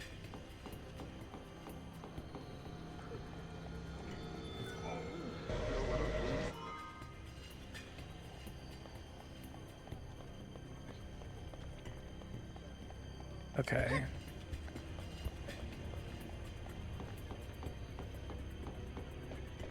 You see, I basically need to do everything in this town.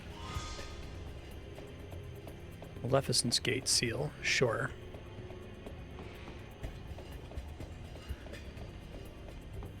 Some other red orb I have to find here.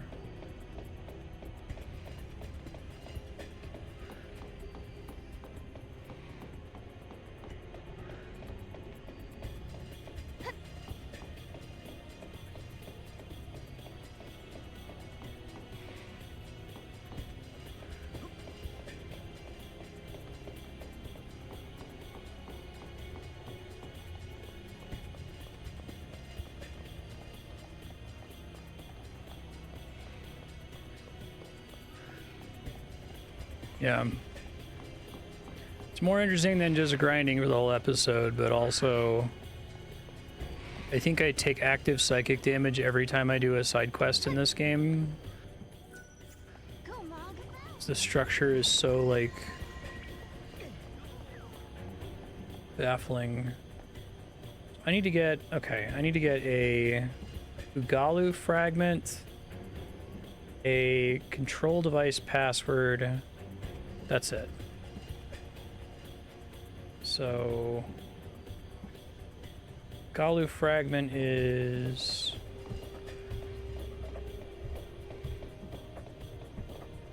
in order to make Padra Nisu Yul's orb appear, I have to obtain the Book of Shambhala fragment from Yashas Masif 100 AF, which is all the way to the right on the timeline. Do I have that already? For the love of Christ. I might bail on this just because, like, the network of having to figure out. Yeah, I would use a different word to describe my feelings toward that sentence, but Book of Shambhala.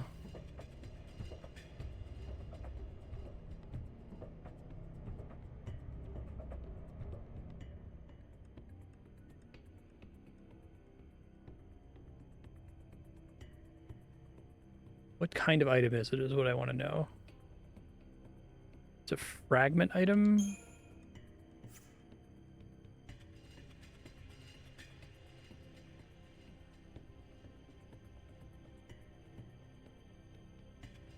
These are all just, like, nonsense, is what they are.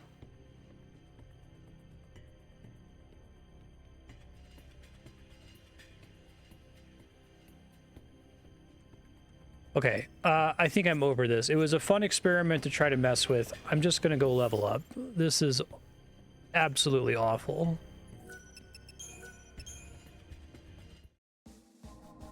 Like, okay, I'm trying to, like, understand this game from the perspective of a person playing it who's, like, super into it and, like, really trying to 100% it.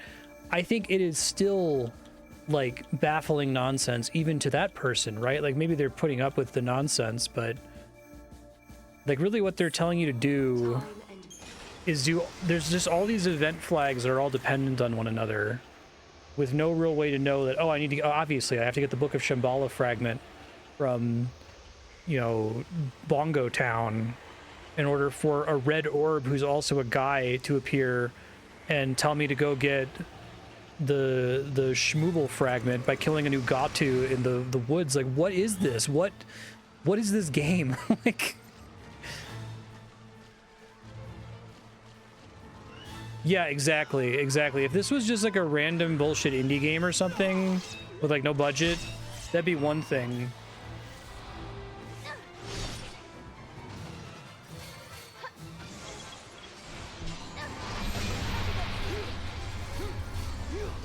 But it definitely gives me a how did people think this was okay vibe. I got that as well from 10.2. I had vaguely positive memories of 10.2. From when I played it when it first came out, and then I played it on stream, and I'm like, this game is structured in a way that just makes no sense. Like, the story is bizarre, the like tasks they have you do in the different towns are bizarre and disconnected from each other. Like, everything is just so strange. But like, obviously I played that game when it came out, and I remember thinking, oh, the story's kind of stupid, but the combat system's cool. But even the combat system is like very weird and baffling. Maybe.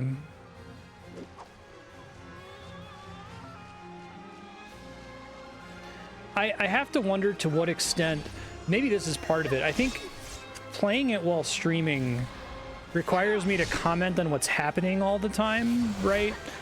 And pay attention to the story and stuff like that. And I wonder if just like the act of having to pay that extra layer of attention to it that you wouldn't pay if you were just chilling out on the couch, you know, following a guide to 100% it because it's walkthrough bait. Makes it less detectable how like baffling it's actually structured. It's weird. It's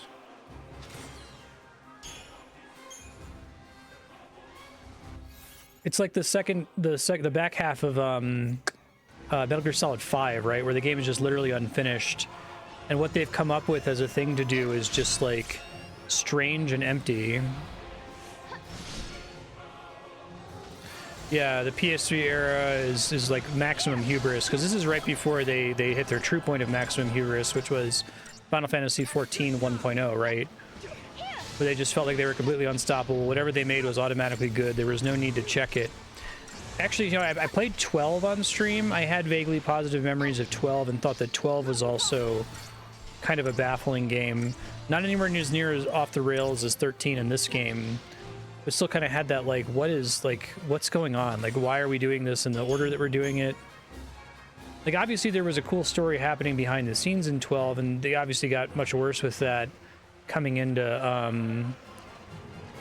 13 and 13.2, where they wrote a cool story on paper and then just never put it in the game, right? 14 1.0 is before this. Interesting. Yeah. Like, I don't think Sakaguchi is this, like, you know, the lone super genius who can make a Final Fantasy work or even a Square Enix game work. Like, we played Dragon Quest X on stream, or was it 11? Dragon Quest 11, because 10's an MMO. We played Dragon Quest 11 on stream, and that game is perfectly sensical. I have some problems with its design, but like, it's not chaos. Like, this game and Final Fantasy 13-1 are just, they're fucking chaos. They don't make any sense. They're like the ramblings of a madman, right? But you play like Dragon Quest 11 story, and it's like, okay, yeah, there's some like weird mechanical decisions here, but the actual story follows perfectly logically. It makes sense why you're going to one place or another. Even when you're doing stuff for cynical reasons, like, oh, okay, we're going to this cave because the game needed content. There needed to be a dungeon here, so they came up with a, you know, arbitrary reason why we're going here. You can at least like analyze it from that perspective and go, okay, I'm here because the game needed to have a dungeon in this part. But this game, like, the task structure is just, it's all over the place. What are we doing and why?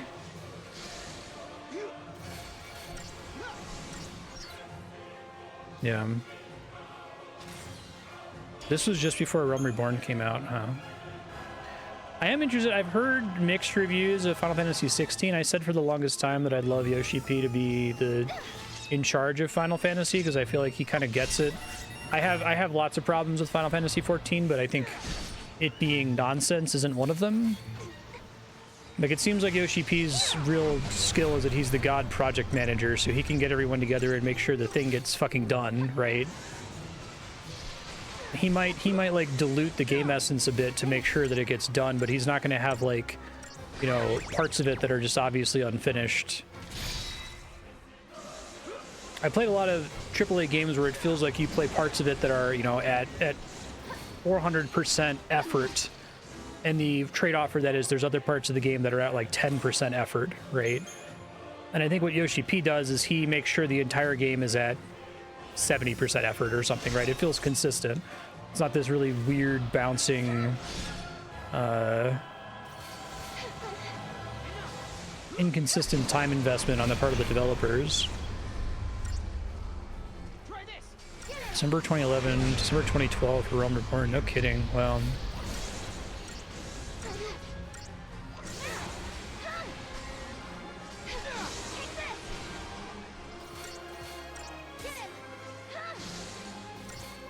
like, I will talk shit about Tetsuya Nomura and, you know, the we'll call him the Nomura stable, because it's not just Nomura, it's, you know, Kitase and a few other dudes, but they all have this very strange, like, Zack Snyder-esque sensibility towards games. But even like Kingdom Hearts, which is a baffling shit show, at least makes sense structurally as you're playing through it. Like, okay, now I'm doing quests. Like, sometimes it has you do these really weird random side quests, especially like Kingdom Hearts 2. They get these weird, like, spur of the moment ideas for a thing to do in an area, but I guess maybe the fact that it's like held down by the structure of Disney movies helps a little bit. Yeah, right. The Fabula Nova Crystallis shit.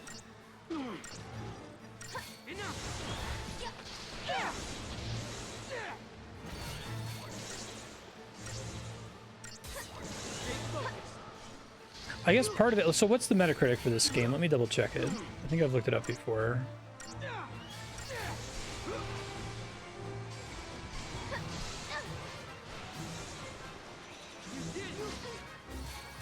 $79.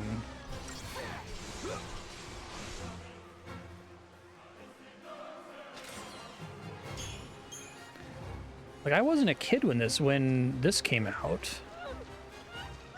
I feel like there's a lot you can chalk up to, okay, people played it when they were kids, they weren't really paying attention.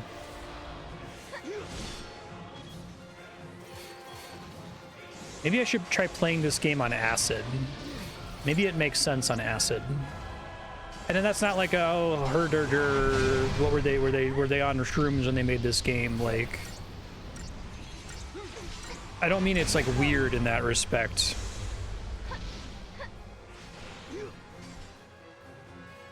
Like, Earthbound is a game that you can joke and say, was Itoi doing drugs when he made this? It's so weird, right? It's so quirky. But I wonder if being on drugs would help me to, like, have empathy for the people who made it and try to imagine what their minds were going through when they put it together, because I just feel there's, like, deep disconnection. Made some really solid steps forward in combat, but needs a more readily digestible plot to entice newcomers. Understatement of the millennium.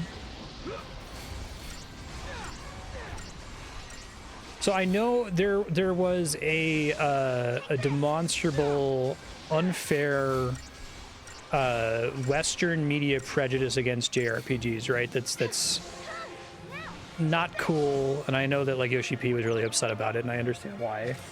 I do think that there was some basis for that general distaste toward the genre, but most JRPGs are closer to a Dragon Quest XI than they are to whatever this is, right?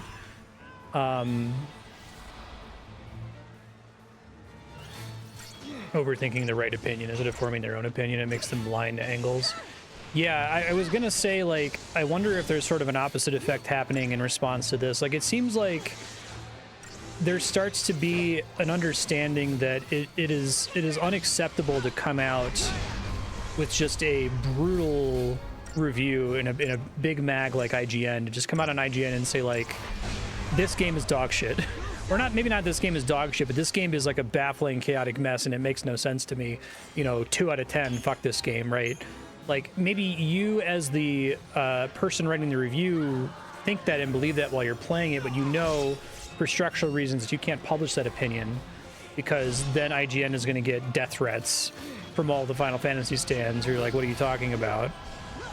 It's like it's weird because I feel like there is a almost total freedom in the film criticism arena and like the food criticism arena and all kinds of other critical arenas to just like shit on stuff. And fuck them if they come after you and tell you you're bad for shitting on it, right? Like, the Marvel movies are insanely popular films, and they often have, like, absolutely horrible Rotten Tomatoes scores, because it feels like film critics are able to say, this is bad, I don't like this, right? And people just say, whatever, I don't care. I like the Marvel movies, I don't care what critics say. But it feels like there's this weird thing when it comes to games critics, when something is AAA, it's like they have to set their floor of their review score to, like, 75, just because the game had a high budget. And it's so weird. The game has to be like truly like shockingly bad. It has to be like Devil May Cry 2 or like Sonic 06 bad for them to be permitted to be negative about it.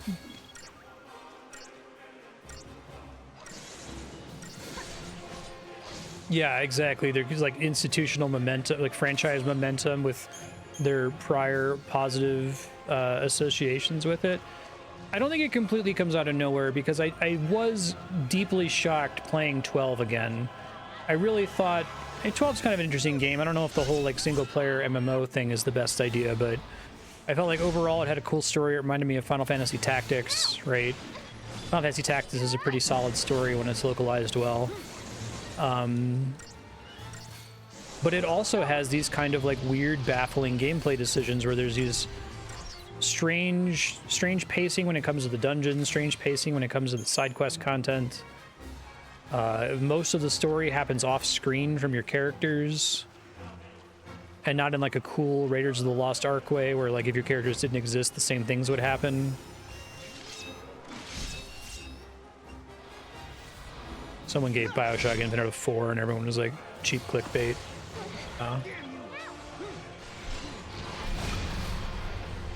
I guess I come at this from an intense desire to understand.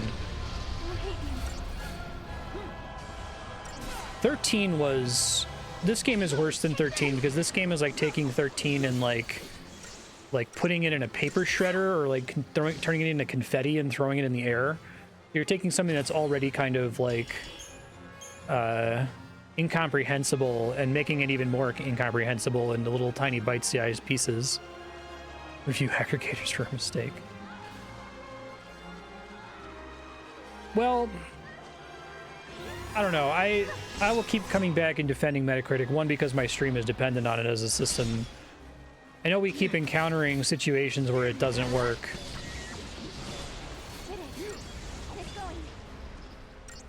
I guess it's... Review aggregators are very good at identifying outlier good games that everybody agrees uncontroversially are amazing. Their biggest failure is at accidentally rating as good games that are AAA but like have lots of problems, like Metal Gear Solid 5, right?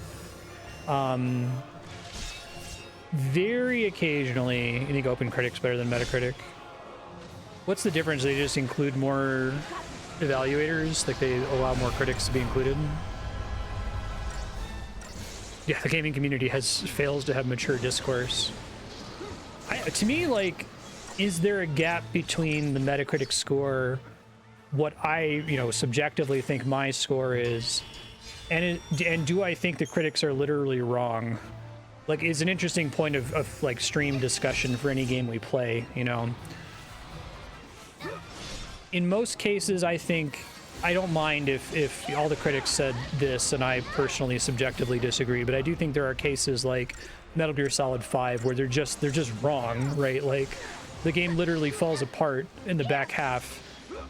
If they're all giving their rating based on playing it for 8 hours over a weekend, sure, then their ratings are all correct, but that's not the game, right? And so like the systemic problem that we're seeing is that game reviewers don't have time to play the game for 100 hours or however long that game is and realize how much it collapses at the end.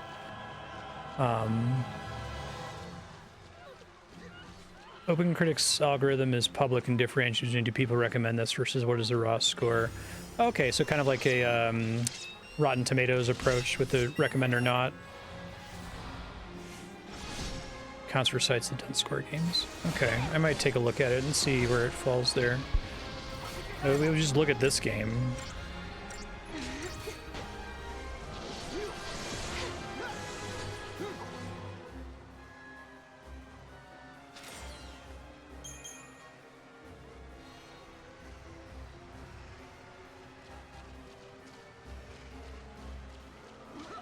Generated there. Okay, I see. Well, let me think. What's a game I played in the last 5 years where I felt the Metacritic was like fucked? I'd have to think about it. 5 years ago is 2019. That's like so recent.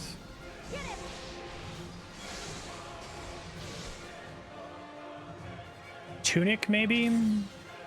Oh, let's do another Crab's Treasure. That one I think is way under-reviewed. Top critic average is 78. Open critic rating is strong. Critics recommend 84%. Okay. I guess the recommend is more along the lines of what I would expect. I feel like that game was getting tanked on like performance issues on console and not on the actual like game content.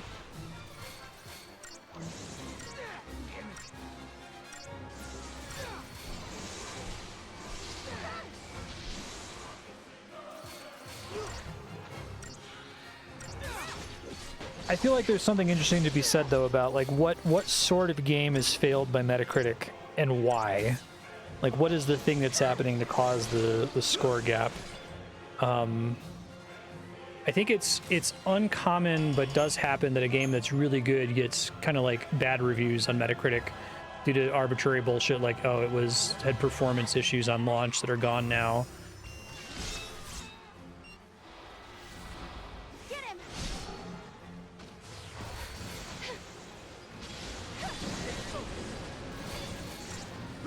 Tunic has 93% critics recommend. Mighty.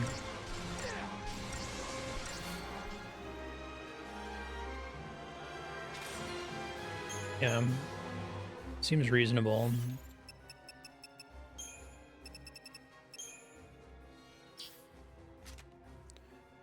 You hit the 99 Tears of Remorse. Let's try to sell them. Is there a shop here? I think there is.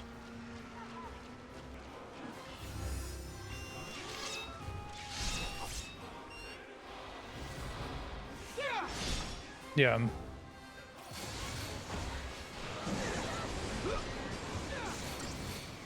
That's what we were saying, that Open Critic has Rotten Tomatoes where it's just thumbs up or thumbs down and that's it. One down, more to go. But it only applies to games released more recently, fortunately.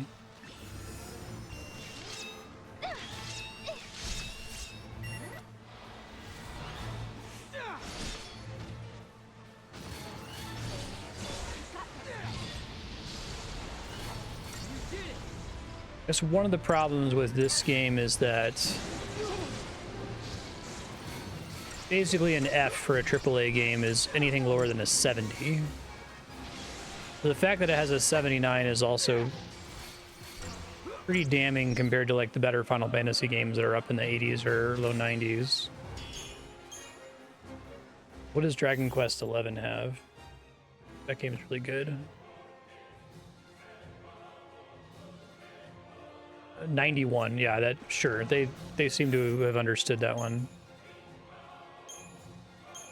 All right, let's get Ravager to 99. Might try to just start getting them HP. Okay, I have all the abilities now. Such a weird way to do leveling, God, it's a fucking weird game.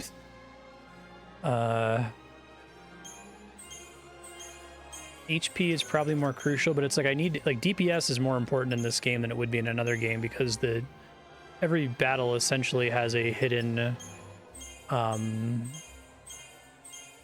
limit.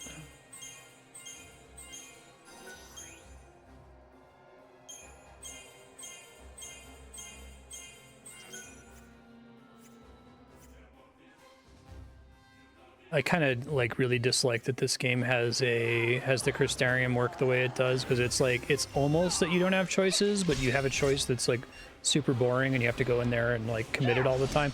It's better than 13, which the Crystarium in that game was like horrible.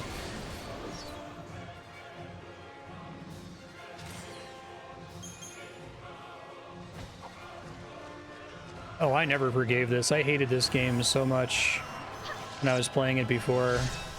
I hated Final Fantasy 13. Oh, you're talking about like 10-2. Yeah, 10-2, I definitely felt that way. Take this. Keep your guard up. 13 was a disaster. This game is a disaster turned into confetti. 12 is much less sensical than I remembered it being, and 10-2 is just... It's not as bad as 13, but it's like starting to show the signs.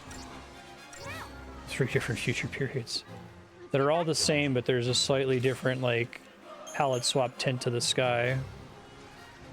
Exactly. Explore Marstead's stream office, but it's like kind of orange in the room.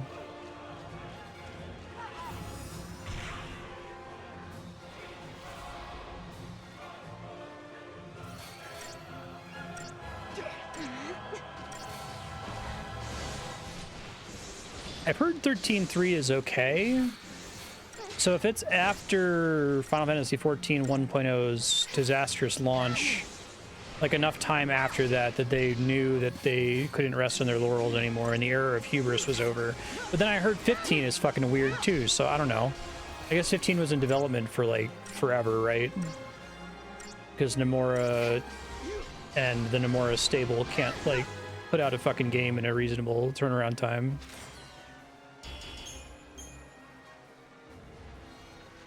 Departure from the other two. Oh, that's a good sign.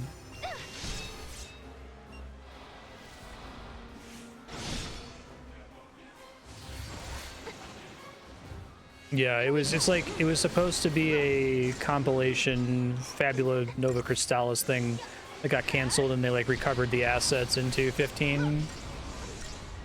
Yeah.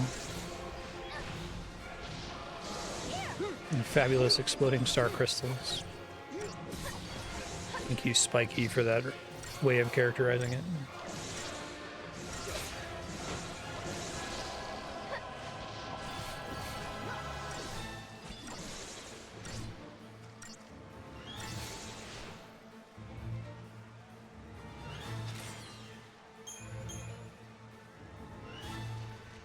Okay, I need to finish this game because I can't have another year-long gap in between episodes, so I will be scheduling it again next week. Maybe I'll try to do long streams to get it over with. But it still seems like I'm nowhere close to being able to survive the final zone. Yeah. So maybe 15 is weird for the same reasons that 13's weird.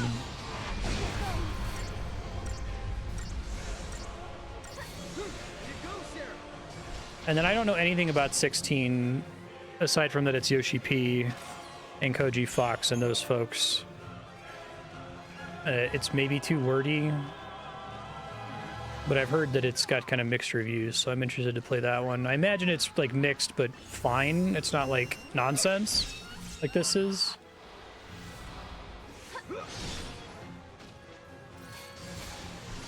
Nice going.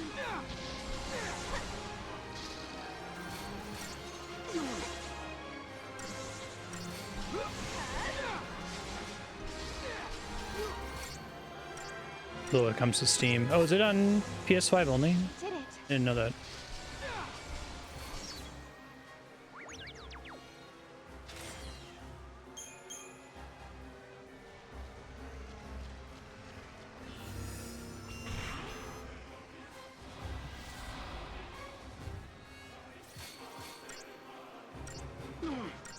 It's coherent, okay.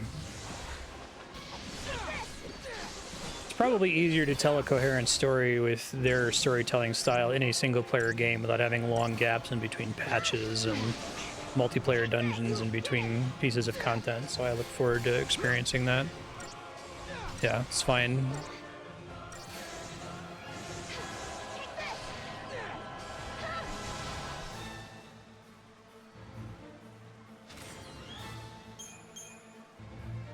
We got 99 Tears of Remorse yet. I wish it told me on that screen when I got there. Yeah, we are. Okay. The Crystarium is so like low effort to engage with, but you still have to like dive into menus to do it, so you're kind of like incentivized to not fuck with it because it slows down the game to do it. But also you kind of need to fuck with it because it gives you the stats necessary to keep leveling up, right? It says there's a shop here. Let me just go to an obvious shop.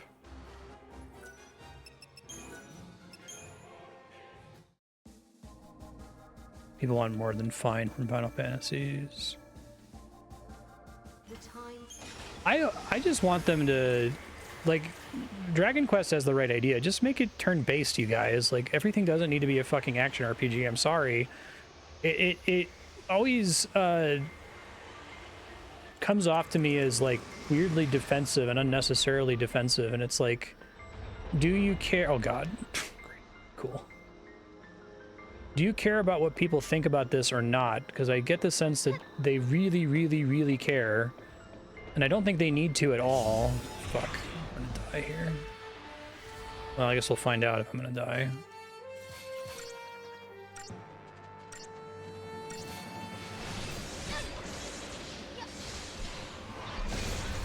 He just becomes immune when he does that, I guess. I think the idea is I'm supposed to kill him. And I don't know what all he blocks. He blocks some kinds of damage. Blocks all damage, maybe? Summon always happens and I can't stop it. Someone look up Mimi in this game and let me know if there's supposed to be a way for me to deal with it. This thing kicked my ass before, so let's see what happens.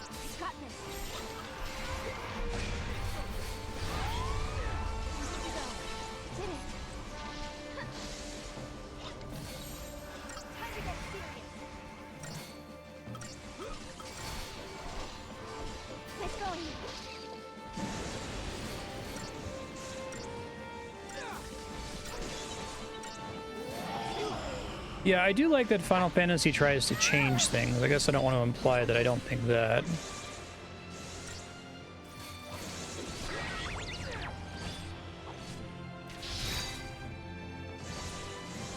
Resist magic. Mimi does something where it doesn't take, it takes 0 damage though, right? Is there any information about that?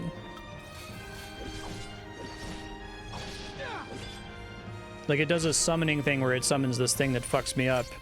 And I think what it's supposed to be is you need to kill this thing before it completes the summon.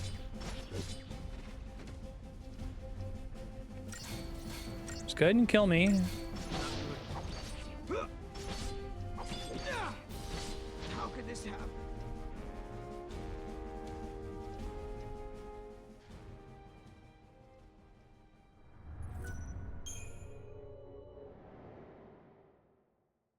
Out of here.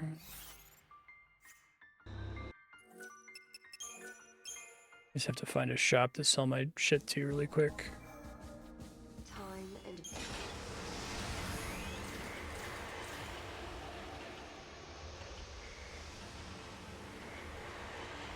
Real time with pausing, yeah.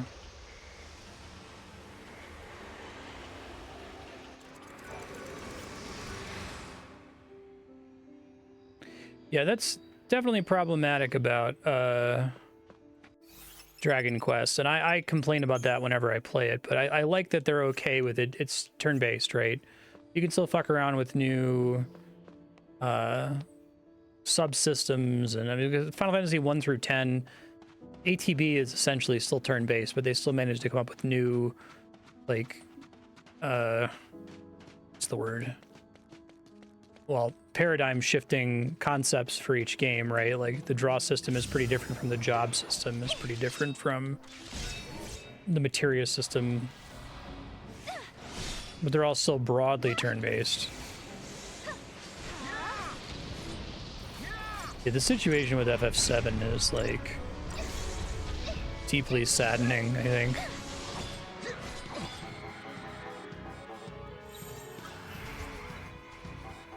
Everyone literally just asleep. It's annoying.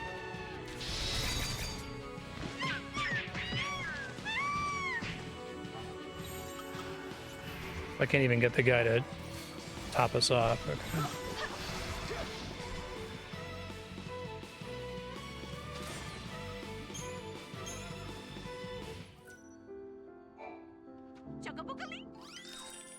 I guess my problem is that I feel that, like, Final Fantasy is, it's not, oh, we're just trying crazy things. It's not turn-based anymore. We've fully abandoned that. Every game has to be an action game, and that, like, heavily restricts what you can do. Especially if the games are always supposed to be about having this ensemble cast with this cool party. Your party members can never matter in a real time, like action RPG, because you can't fucking control them, right? And that kind of sucks. Back on it here. Clearly, I still can't deal with those guys. Let me take a look. If you can tell me what to do with weapons, that would be great, because they were very confusing in Final Fantasy 13-1. I think they're not as confusing in this one, but still kind of confusing.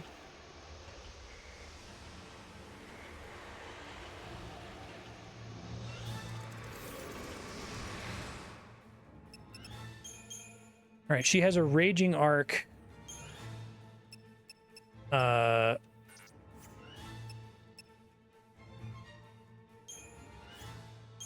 It's hard to tell. 221, 308.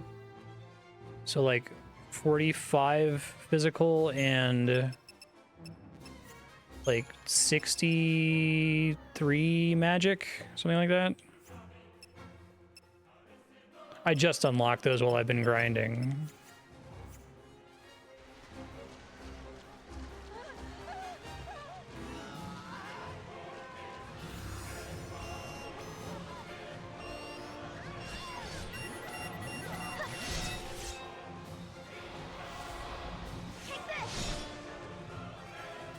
Delaying unlocking the extra accessory slots because they are less impactful than the other boosts you get from getting the level up thresholds. I can take a look at what to put in there, but a lot of them are like 30% chance to ignore fog or whatever the fuck.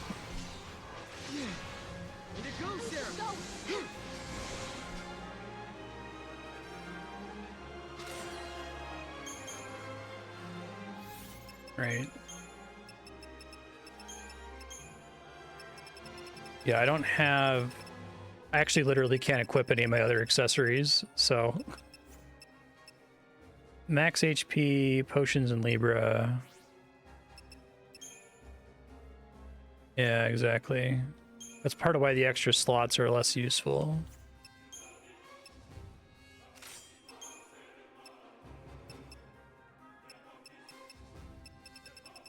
And a lot of these are like super boring.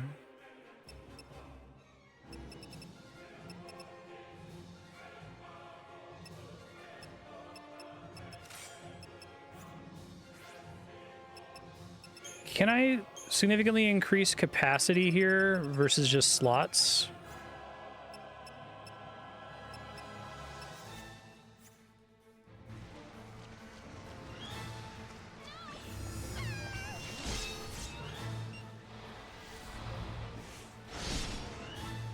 Try this.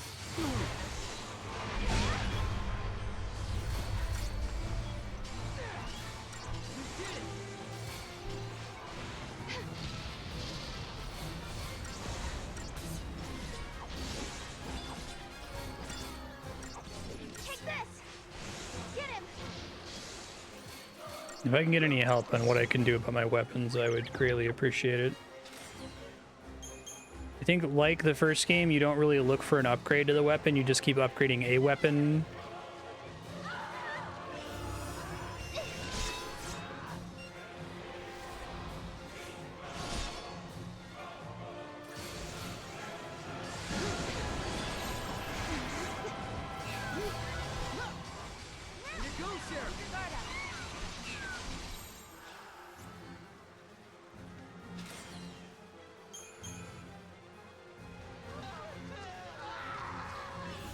I know I need a shitload of GP to upgrade my Flan.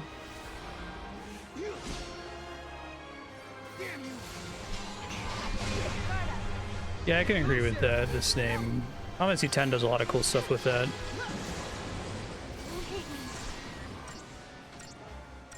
Caps at 100. Okay, so I don't upgrade the weapons, I just get different weapons. Is there a significantly better weapon than the one I have? I hated that weapon upgrade system, it was so bad. I have Raging Arc, Starseeker, Meteor Blaze, Lunar Stinger, Butterfly Bow. All of them have worse stats than the one I have, but this one has ATB charge 2. There's a magic increase.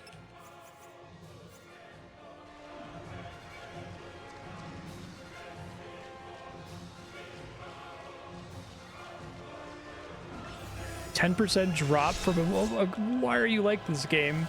There are I'm so far in this game and I've only seen a handful of weapons, and one of them is just a 10% drop from a random enemy.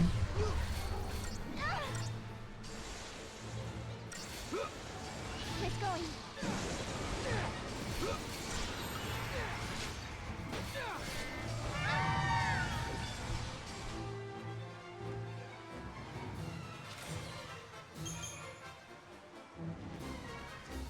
How are we doing on the Crystarium here?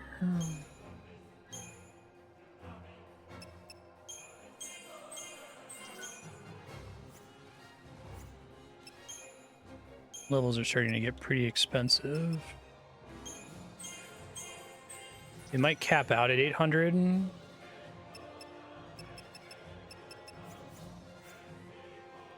I'll try to get them up to 5,000 HP, and then I'll go back to the dungeons. It says that's what's recommended for the final boss, but...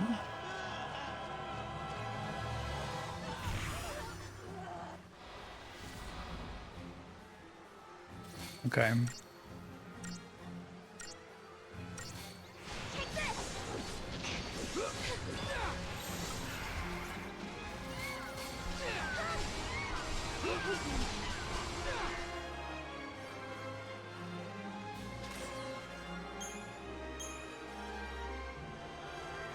I'm gonna try to get my Flanator leveled up so that it has raise, because that does seem like that makes life a little bit easier.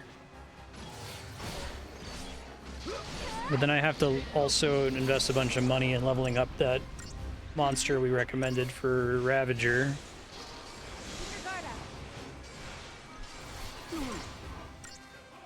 Super strong Odin weapons.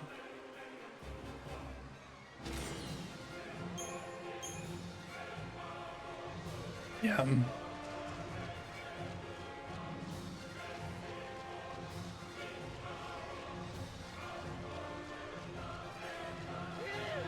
Yeah, this game's systems are very strange. The Crystarium itself is strange. The way you level up monsters is really weird, and probably the like worst possible way to do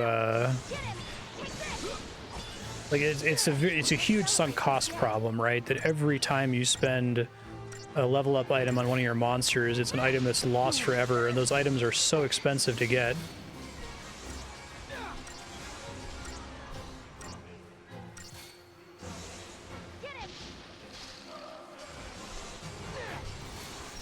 And you need to take advantage of the free ATB refill from the one paradigm shift. Any of those woe items do I have?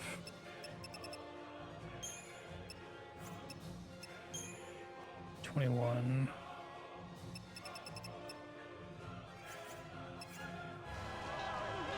Passive haste. Whoa, whoa, whoa. How do I get those? One is from the final dungeon.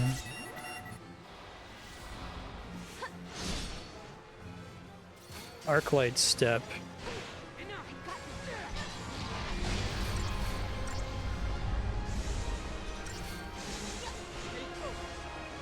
Angel bow. So where do you get the angel bow in 700 AF? I think I have that unlocked.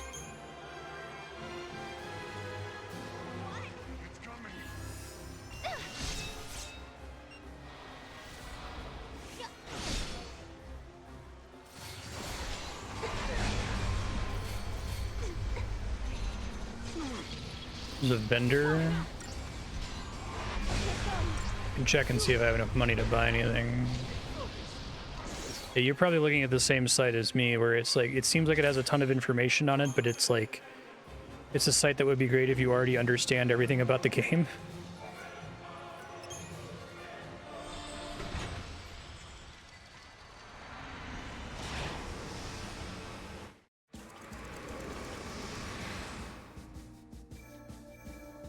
Let me check. I was trying to get back to her a second ago and was struggling. I thought whenever I come back to the timeline, it always put me back at the entrance.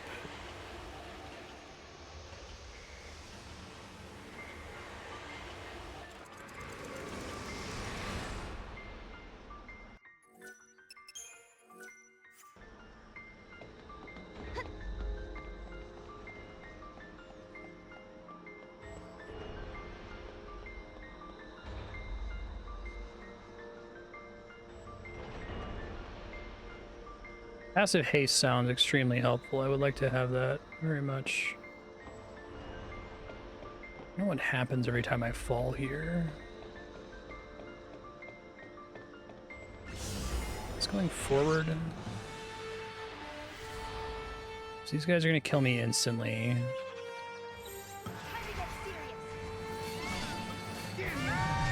Alright, so we can attack Mimi at the start of the fight. Takes damage, but then it starts summoning and then it blocks all damage. See? So it might be that it's just required to be able to block.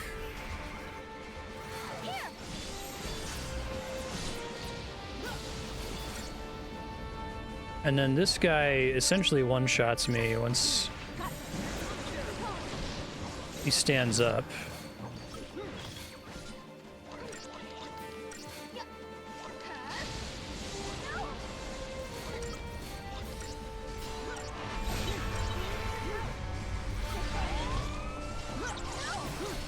Didn't get off in time to save him. I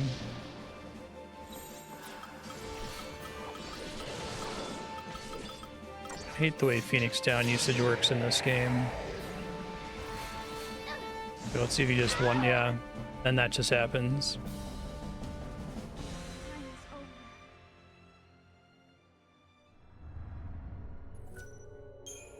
ETB rate 50%.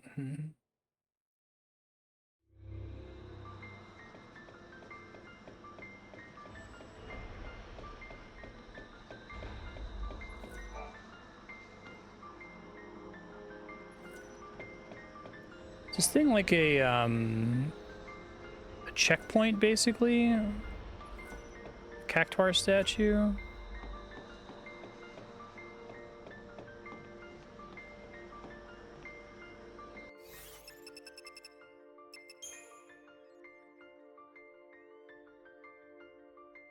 Need to go down. I don't know how I ended up on this side of the place.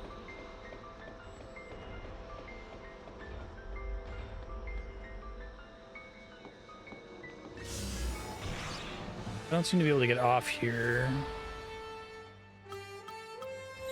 I don't think there's a flee command in battle either, right?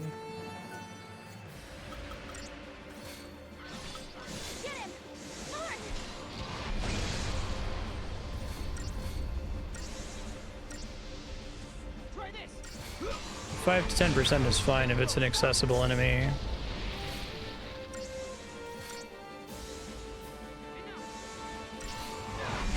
Retry just takes me out.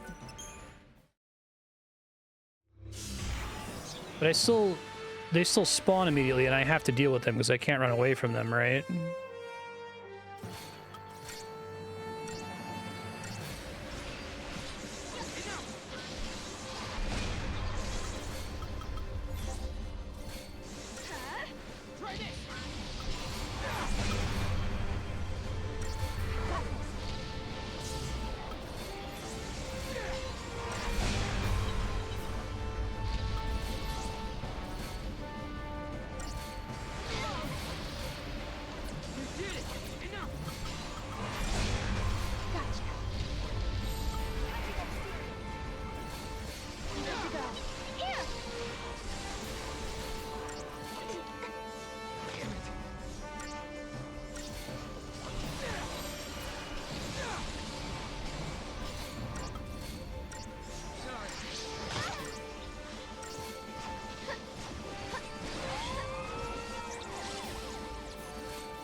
That sounds like it's a boss monster then. If it's a boss monster, 10%'s way too low. sadly.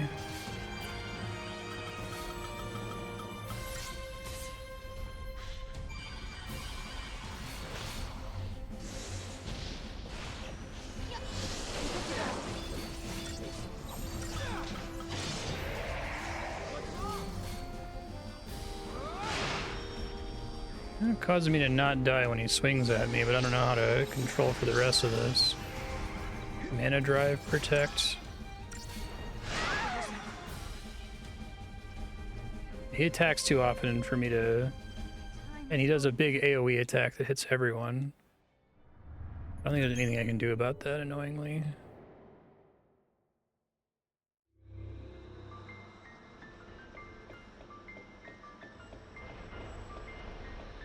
I wish I knew what this Cactuar statue did.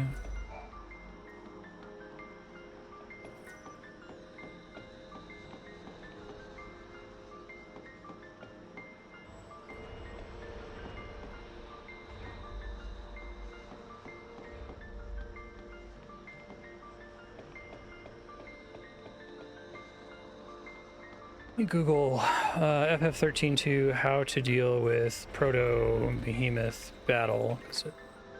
How to beat Proto Behemoth.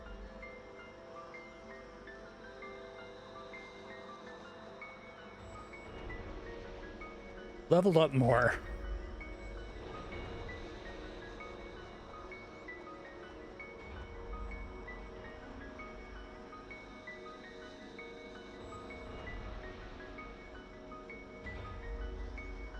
Transforms, you're done. I'm not doing anywhere near enough damage to kill it before it transforms.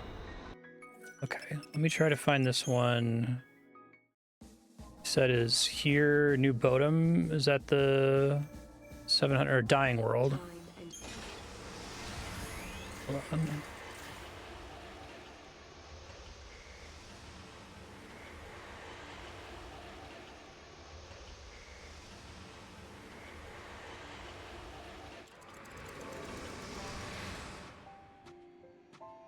Angel Bow, 700 AF die. Okay. How to find Angel Bow, FF13.2.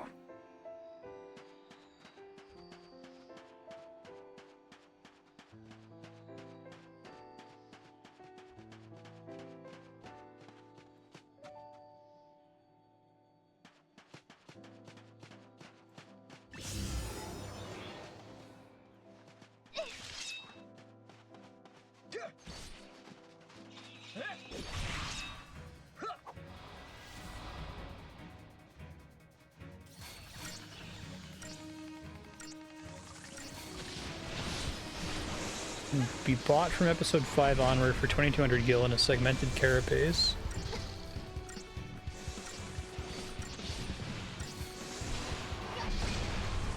That doesn't seem right.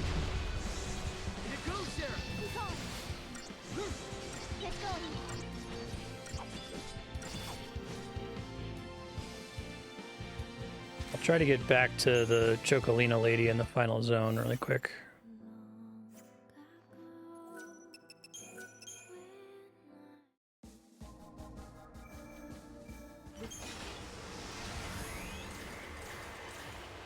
When I first zoned in, it took me to the entrance. For some reason now it keeps taking me to this second platform. I don't know if that's what the Cactuar is supposed to be, like a checkpoint essentially, but it doesn't let you teleport between them.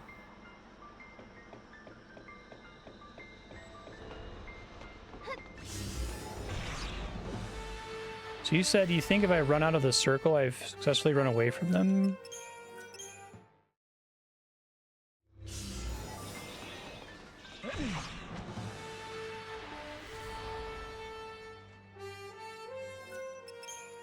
This seems like an unwinnable fight for me, like, statistically at the moment.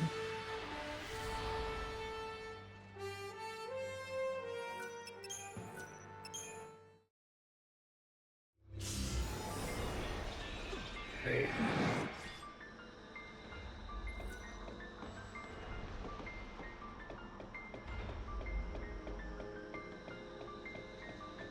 For this guy to rotate anyway.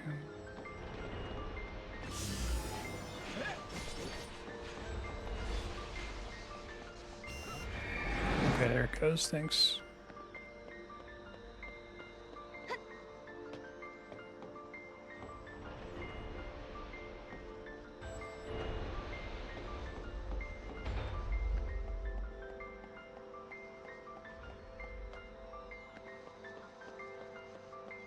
Maybe this is choosing where I spawn into. There's no dialogue when I interact with it, which makes it very confusing.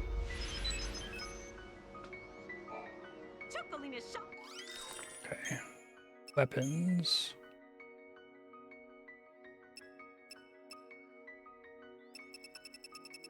There are weapon upgrades, kind of, for certain kinds of weapons, it seems like. Segmented carapace. I don't know where to get that. ETB rate plus 30%. Star Blossom Seeds, superconductors. Yeah, this is part of the issue with the game where it's like, it's a walkthrough bait, right? You're like, okay, well, I need a segmented I need 3 segmented carapaces to get this. It's like, well, where did this come from? Right? Like, okay, so this stuff is technically better. Strigoi? Okay, I think I just encountered those guys. But this is worse than what I currently have equipped. What the fuck? But I guess it's worse because it also comes with a significant ATB bonus. I can't tell if that's better, though. Because these are just pure GP, and they're strictly better.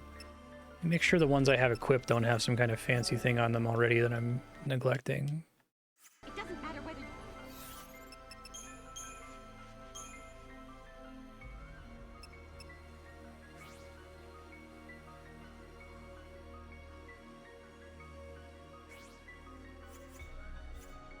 Alright, let me buy the ones that are better, I guess.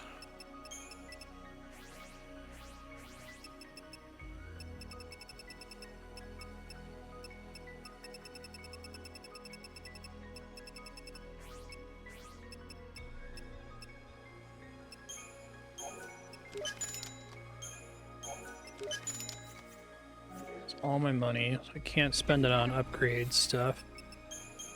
I feel like I might have to grind until the how long to be able to tolerate this zone. Like, it's crazy.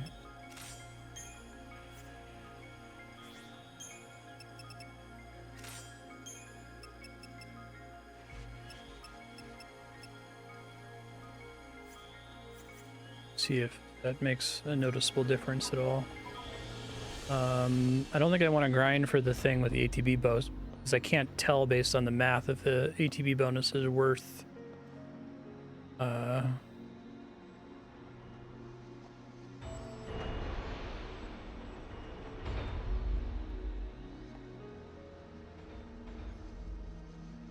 the significant damage drop off from the weapon I was using previously. Like, it probably is, but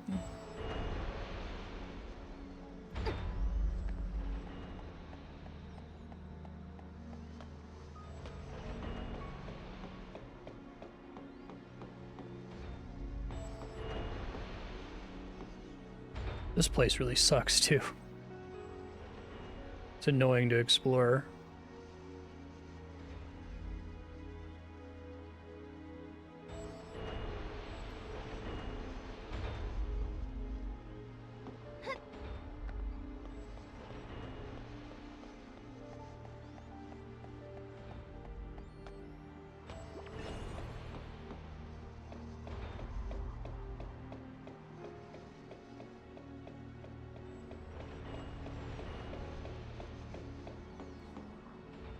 I assume that's a checkpoint, but I don't actually want to use that right now.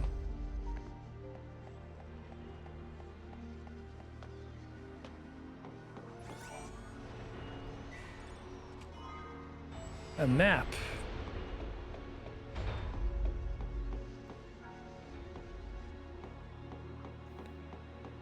$500 as fuck.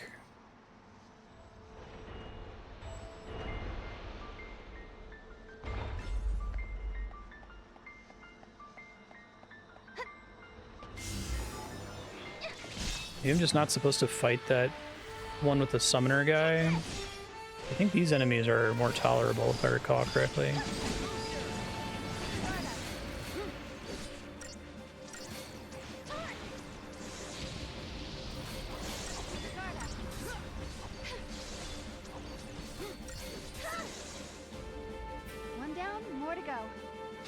What is with that proto-behemoth battle?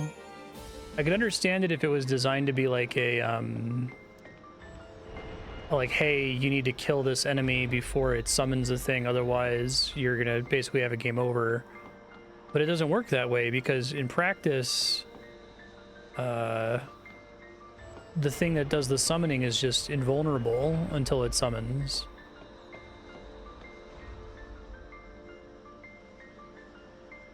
My kitties are sitting in a sunbeam. They're both sitting in it. Does this thing ever turn?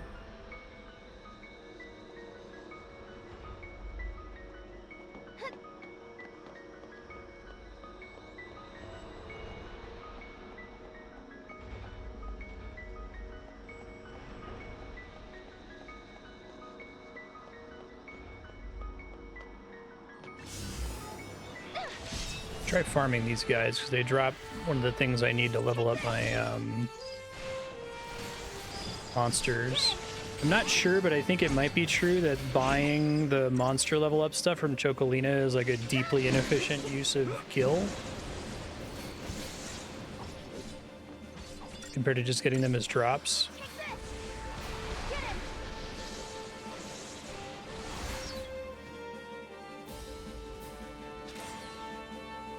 Okay, they actually give less XP than the enemies that I was farming earlier, which is funny. I guess they're not any harder, so...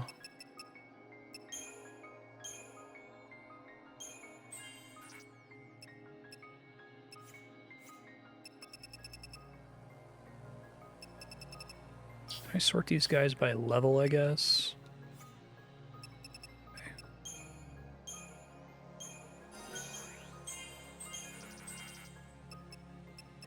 I don't get to see what abilities are remaining to learn or what the level cap is, I don't think. So I have to catch him up to the Scandroid who's level 40, and that's like forever away, it seems like. This is a video game, technically speaking. It can't be denied.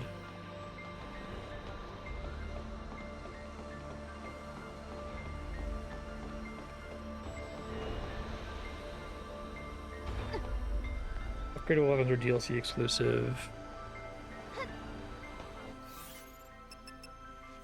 What are the things I need to upgrade it though? Because I was worried from the descriptions of it. It was like you only get this if you beat the Uber final boss.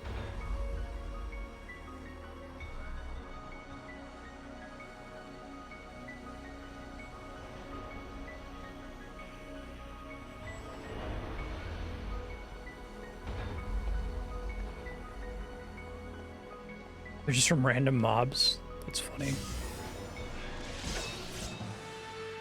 Or are they all like enemies that I'm actually intended to be able to fight at this point? I just want to make sure none of them happen to be like... It's like a random mob, but it's just a really difficult boss enemy that's behind like a 7-step quest across 3 different timelines. I guess maybe they added them in the DLC as a way to have like a growing weapon, perhaps.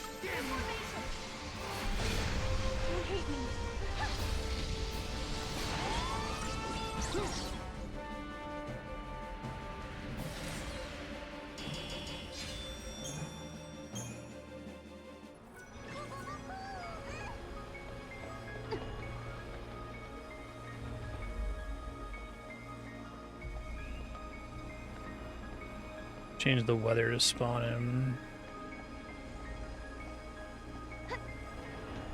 Okay, yeah. 5 to 10% is tolerable. I deal with like 1 in 500 drops all the time in RuneScape, but... Right now I'm in a position of not knowing is the minutes spent understanding that fight worth the time investment, you know? Compared to just spending that time continuing to grind. There has to be a way to kill this guy. Hold on. How to kill Mimi, FF13-2.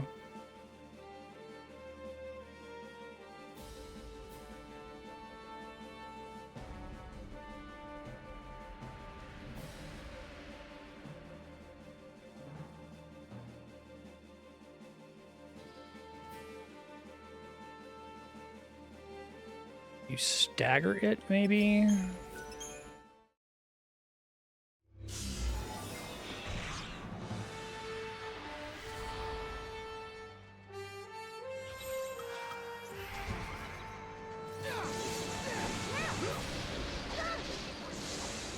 would be really funny if that's the actual solution the whole time.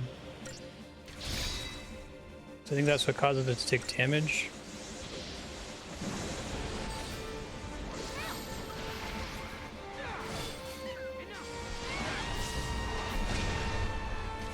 I think the summon got out while I was trying to do that. Sure did. I don't know if it's possible to keep the summon from getting out.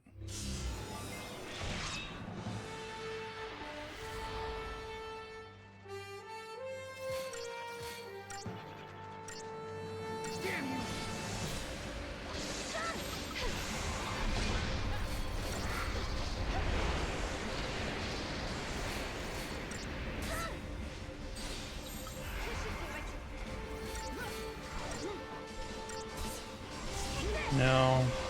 It just takes me too long to stagger it. And I think once that guy's out here, it's game over. There's like fuck all I can do.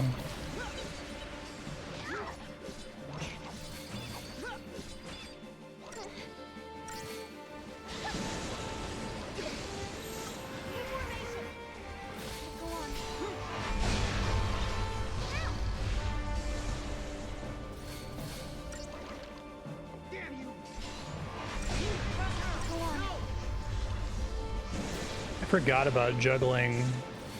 What a weird mechanic.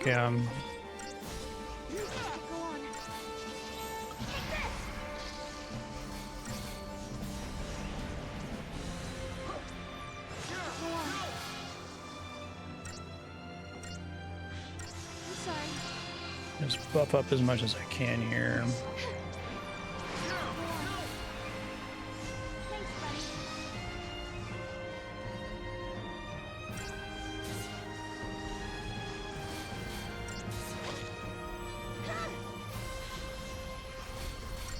Oh, really? If you can kill the other ones before the summon appears? Okay, that's an interesting idea.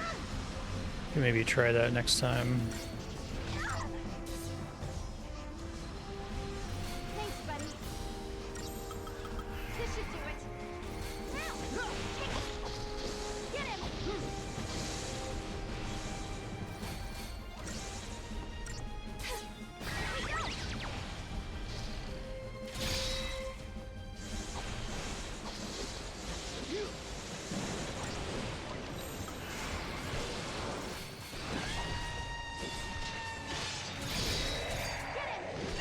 Oh, he's already set up. We're fucked. Did I kill him in time? Okay, if you kill him during the transformation, it counts. I got a kill! Hooray! Super not worth it. I got a bomb a Pama monster, but I think it's useless. Jesus.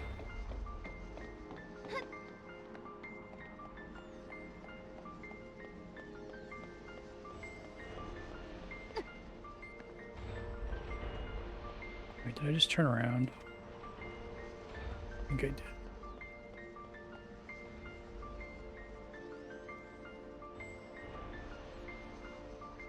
There is an item over there that I want to grab. If the fight didn't respawn there.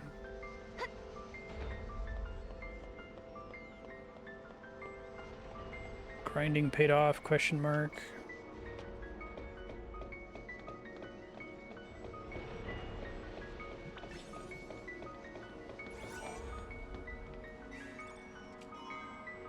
Shaman's mark.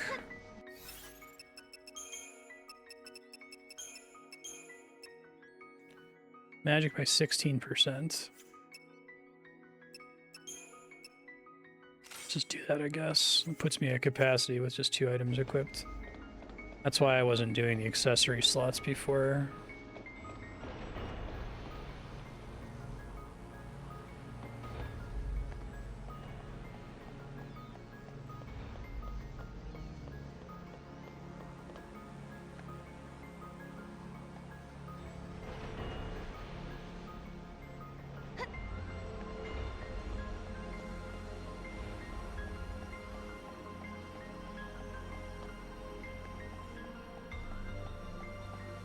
Progress, maybe.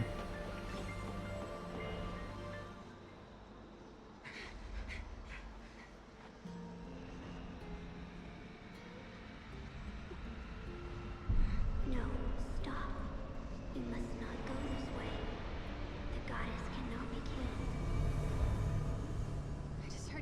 inside my head. Yeah, I did too.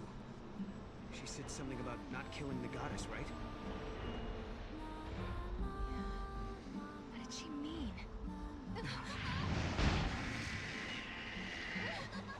Let's see how this goes, I guess.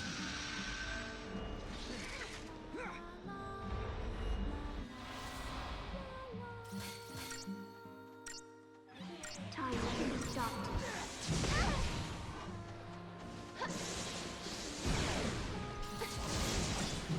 The goddess will cease to be. Here! Ask yourself, is this the right path? Or this is I have to kill them both simultaneously kind of a thing. That would imply like game design. The end of time draws closer. You're saying go Ravager for the first half of the bar.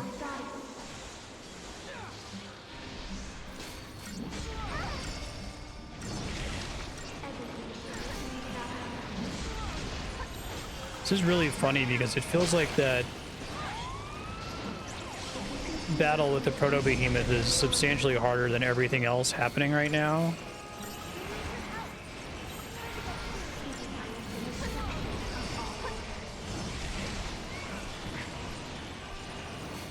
See if it like gets mad if there's only one alive or something. Again, like some kind of video game boss.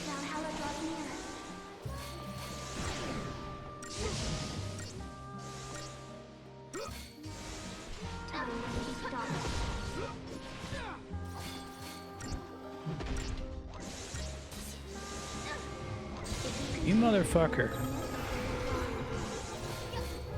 Means I probably have to kill them both because otherwise they duplicate, I think.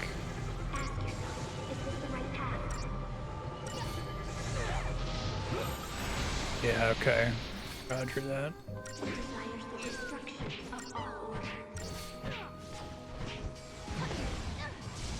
Get him low but not dead.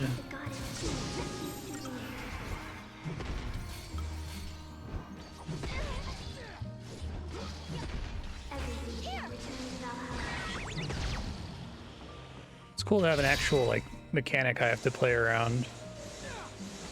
Not used to it in this game.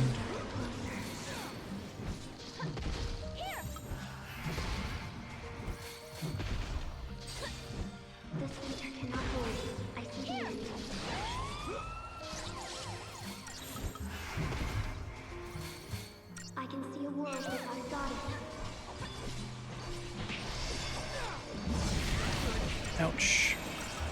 Shit, I needed that one.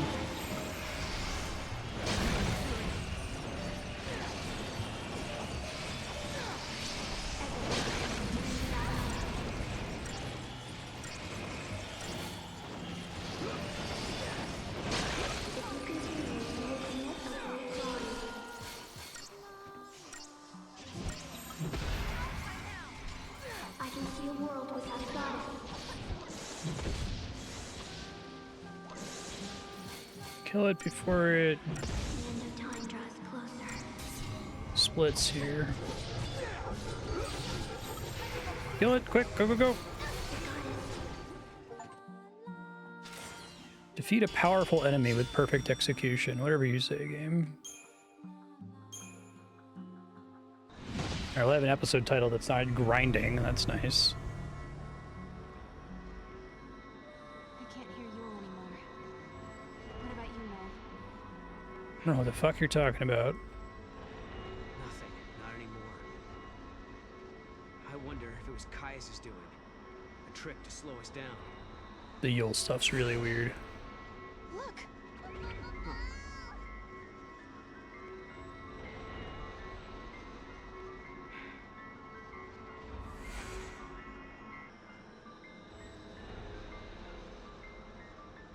The story of this game is like wild. Blocks have changed position. Looks like we can cross. Looks like.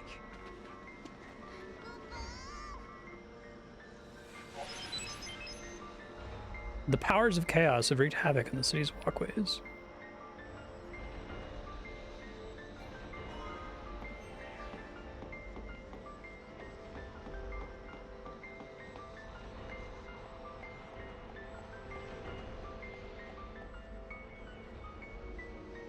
Sorry, this is just a shortcut. It looks like the answer is no.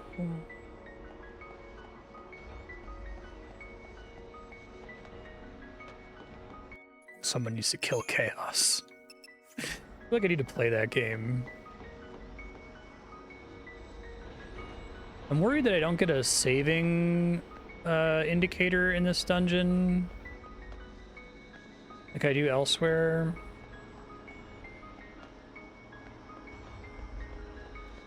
I think the game is actually saving.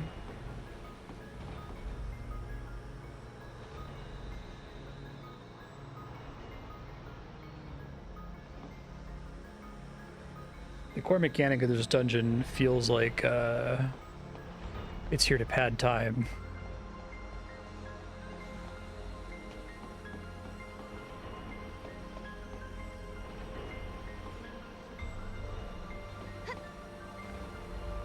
Goes nowhere. It would be really funny. Sounds like it's fun in like a so bad it's bad kind of a way, right? Fun, baffling shit show, maybe.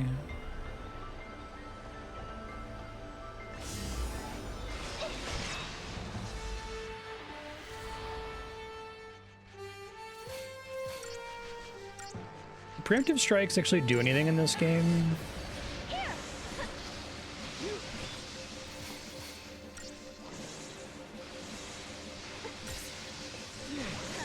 Do you get like a full round of attacks before the computer gets to go or something?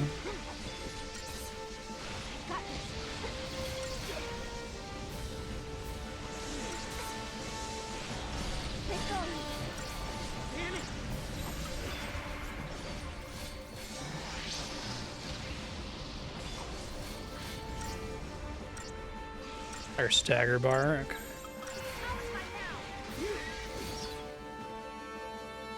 Gotcha.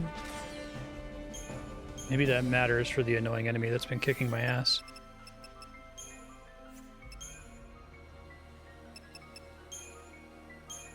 Oh my God, I need like just a couple more to get raised. I think the monster's done once it gets raised. I feel like a lot of the monsters that are available to me in the core game, maybe not in the post game, cap out at level 40. That's good to hear.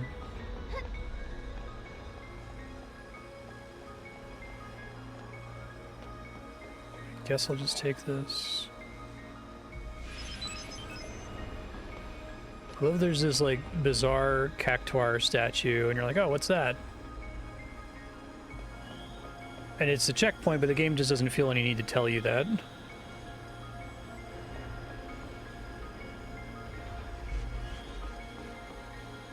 I don't think it did the first time we came here either.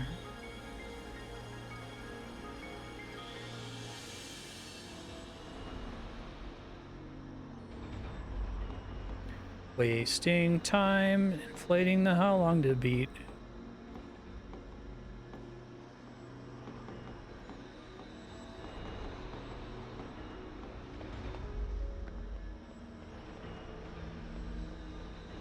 Oh, it's not even really like an interesting mechanic. It's literally just wasting time.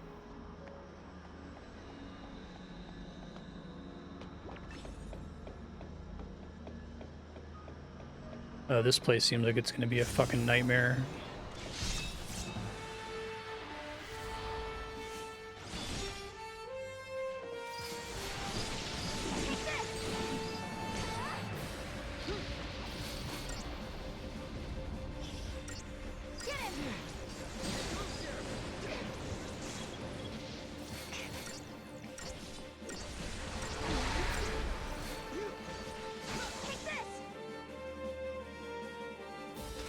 I'm so mad that there are wound potions. That makes me so angry. The wound system really feels like it's supposed to be a hard time limit that the battle really needs to have. Keep you from limping to the finish line all the time.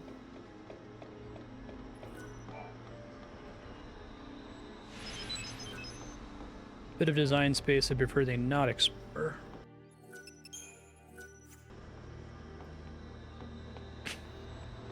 brilliant. It does rotate, okay, it just sits for a really long time. The waiting dungeon.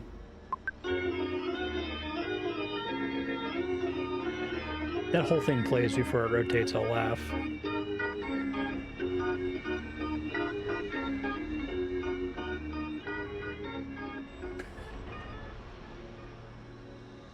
Wow.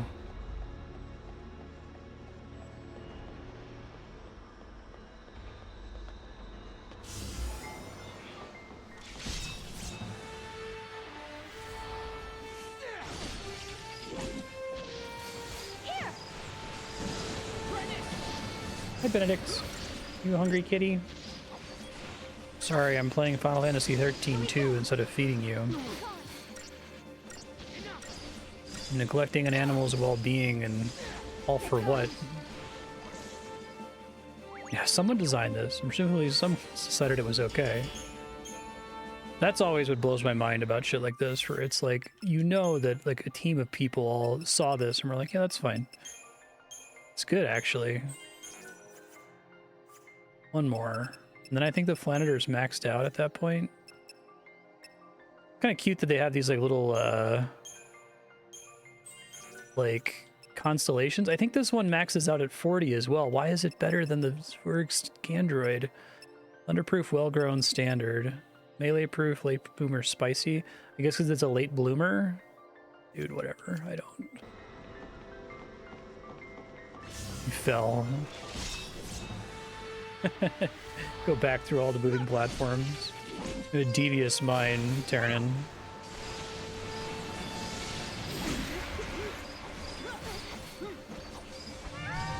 I feel like I would like that better, because although it's fucked up in like a, you know, Dark Souls, Anor Londo Archers kind of a way, where you can tell that you're being fucked with, whereas here it's just like, are they dumb? Did they think about the experience that they were creating here? It kind of just feels thoughtless as opposed to intentional.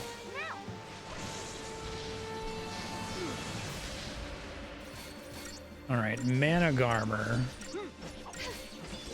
He's a new kind of guy, apparently. Oh, it goes up to 70? Okay. I think he was almost done there.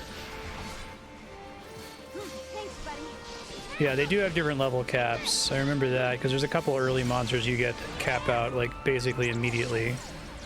It's deeply frustrating. Trying to do some buffs and debuffs, I guess.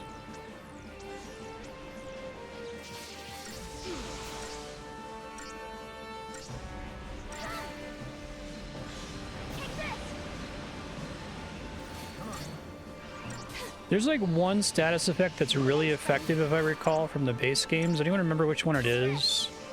Is it in Peril? Or from the first game, I should say, not the base game.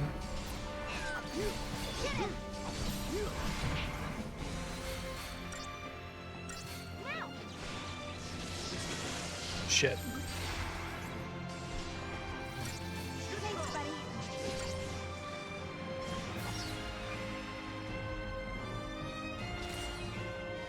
Yeah, exactly. And it's like really expensive to spend those resources too. How many enemies are on this bridge? Maybe this is the new grinding spot. I don't think it's necessarily faster than the earlier one. It's maybe more interesting. I wish I understood the AI's special mind in this game, where it's like there's a group of 5 little enemies that all take normal damage from fire, but it doesn't want to cast Firaga for some reason.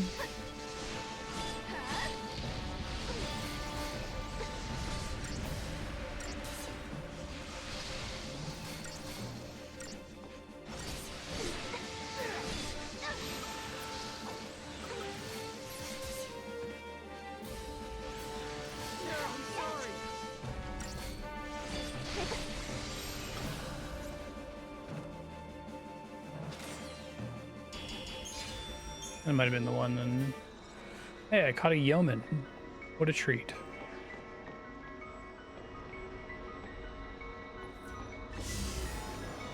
Okay, I think this is our grinding spot.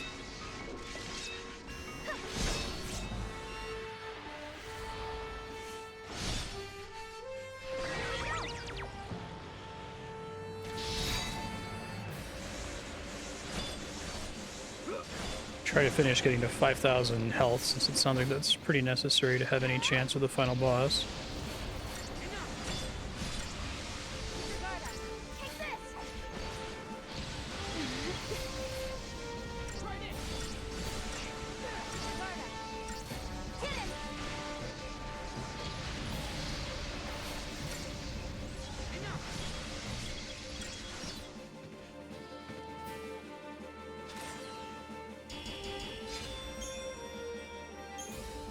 Superconductors is a drop. It's kind of cool. Let's check out the Crystarium real quick. Everything just costs 800 for the rest of the game, it seems like. It's capacity, so I may as well max that out. Can maybe fit one more thing later. Oh no, it does go up to 810. Okay.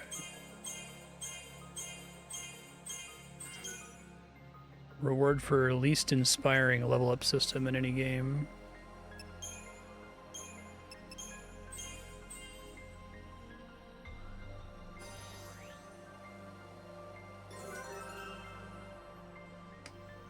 I think he sucks at both of these, but I guess I'll take this.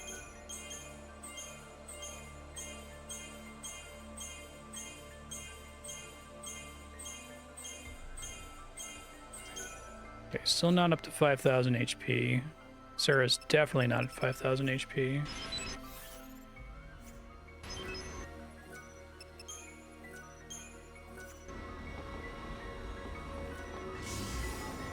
This place seems really annoying if I'm actually trying to, like, solve the puzzle or whatever. Alright, future Marstead, you shouldn't be in such a bad shape this time since we're not leaving you with over a year between episodes. So I just want to finish this game, even if we don't start 13.3 for a while. You're on a bridge that has a ton of enemy spawns. Maybe you can try to get good at killing them so that they're more efficient to kill than going back to Academia 400 AD.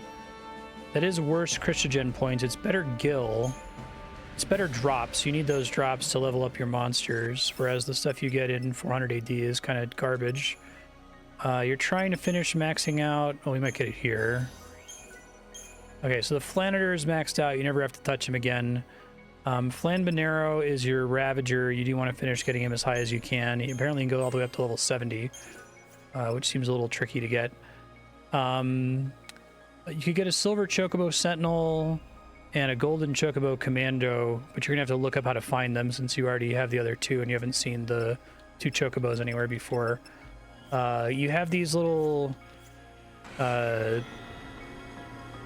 Cactuar statues. They act as a checkpoint, so when you exit the area and come back, it takes you back here instead of back to the entrance, which is kind of a double-edged sword because it means you can't get to the merchant without going all the way back to the beginning of the zone. Fortunately, I don't think you need anything else from the merchant, and hopefully she spawns elsewhere. You can find her in other zones. I'd probably just recommend doing that. You have to stock up on potions and wound potions and other crap.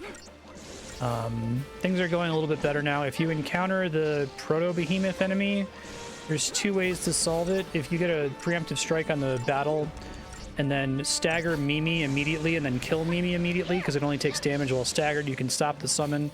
If you don't stop the summon, you can try killing the ad so that it summons something weaker than a behemoth. If it summons a behemoth, you can try to be smart and kill the behemoth in the moment that it's transforming. You've done that once. It seems really hard to do, so that's maybe not something you can count on being able to do. Panthopoda. I'm going to warp you out of here. Let me just make sure that this works. Since I don't get the full save icon on the screen, it makes me nervous that it's not working.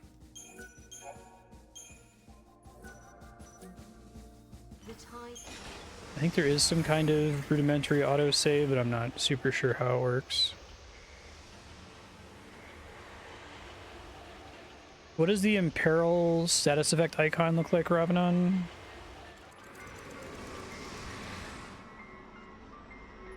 Okay, that did take us back here, so you can just chill here and grind if you needed to. Make sure there are no other devices plugged into the PC. Apparently, a Microsoft PowerPoint slide switcher counts as a controller to this game, and it wastes 40 minutes of your time. So check that in case you ever do have a long break. Good luck. We're all counting on you.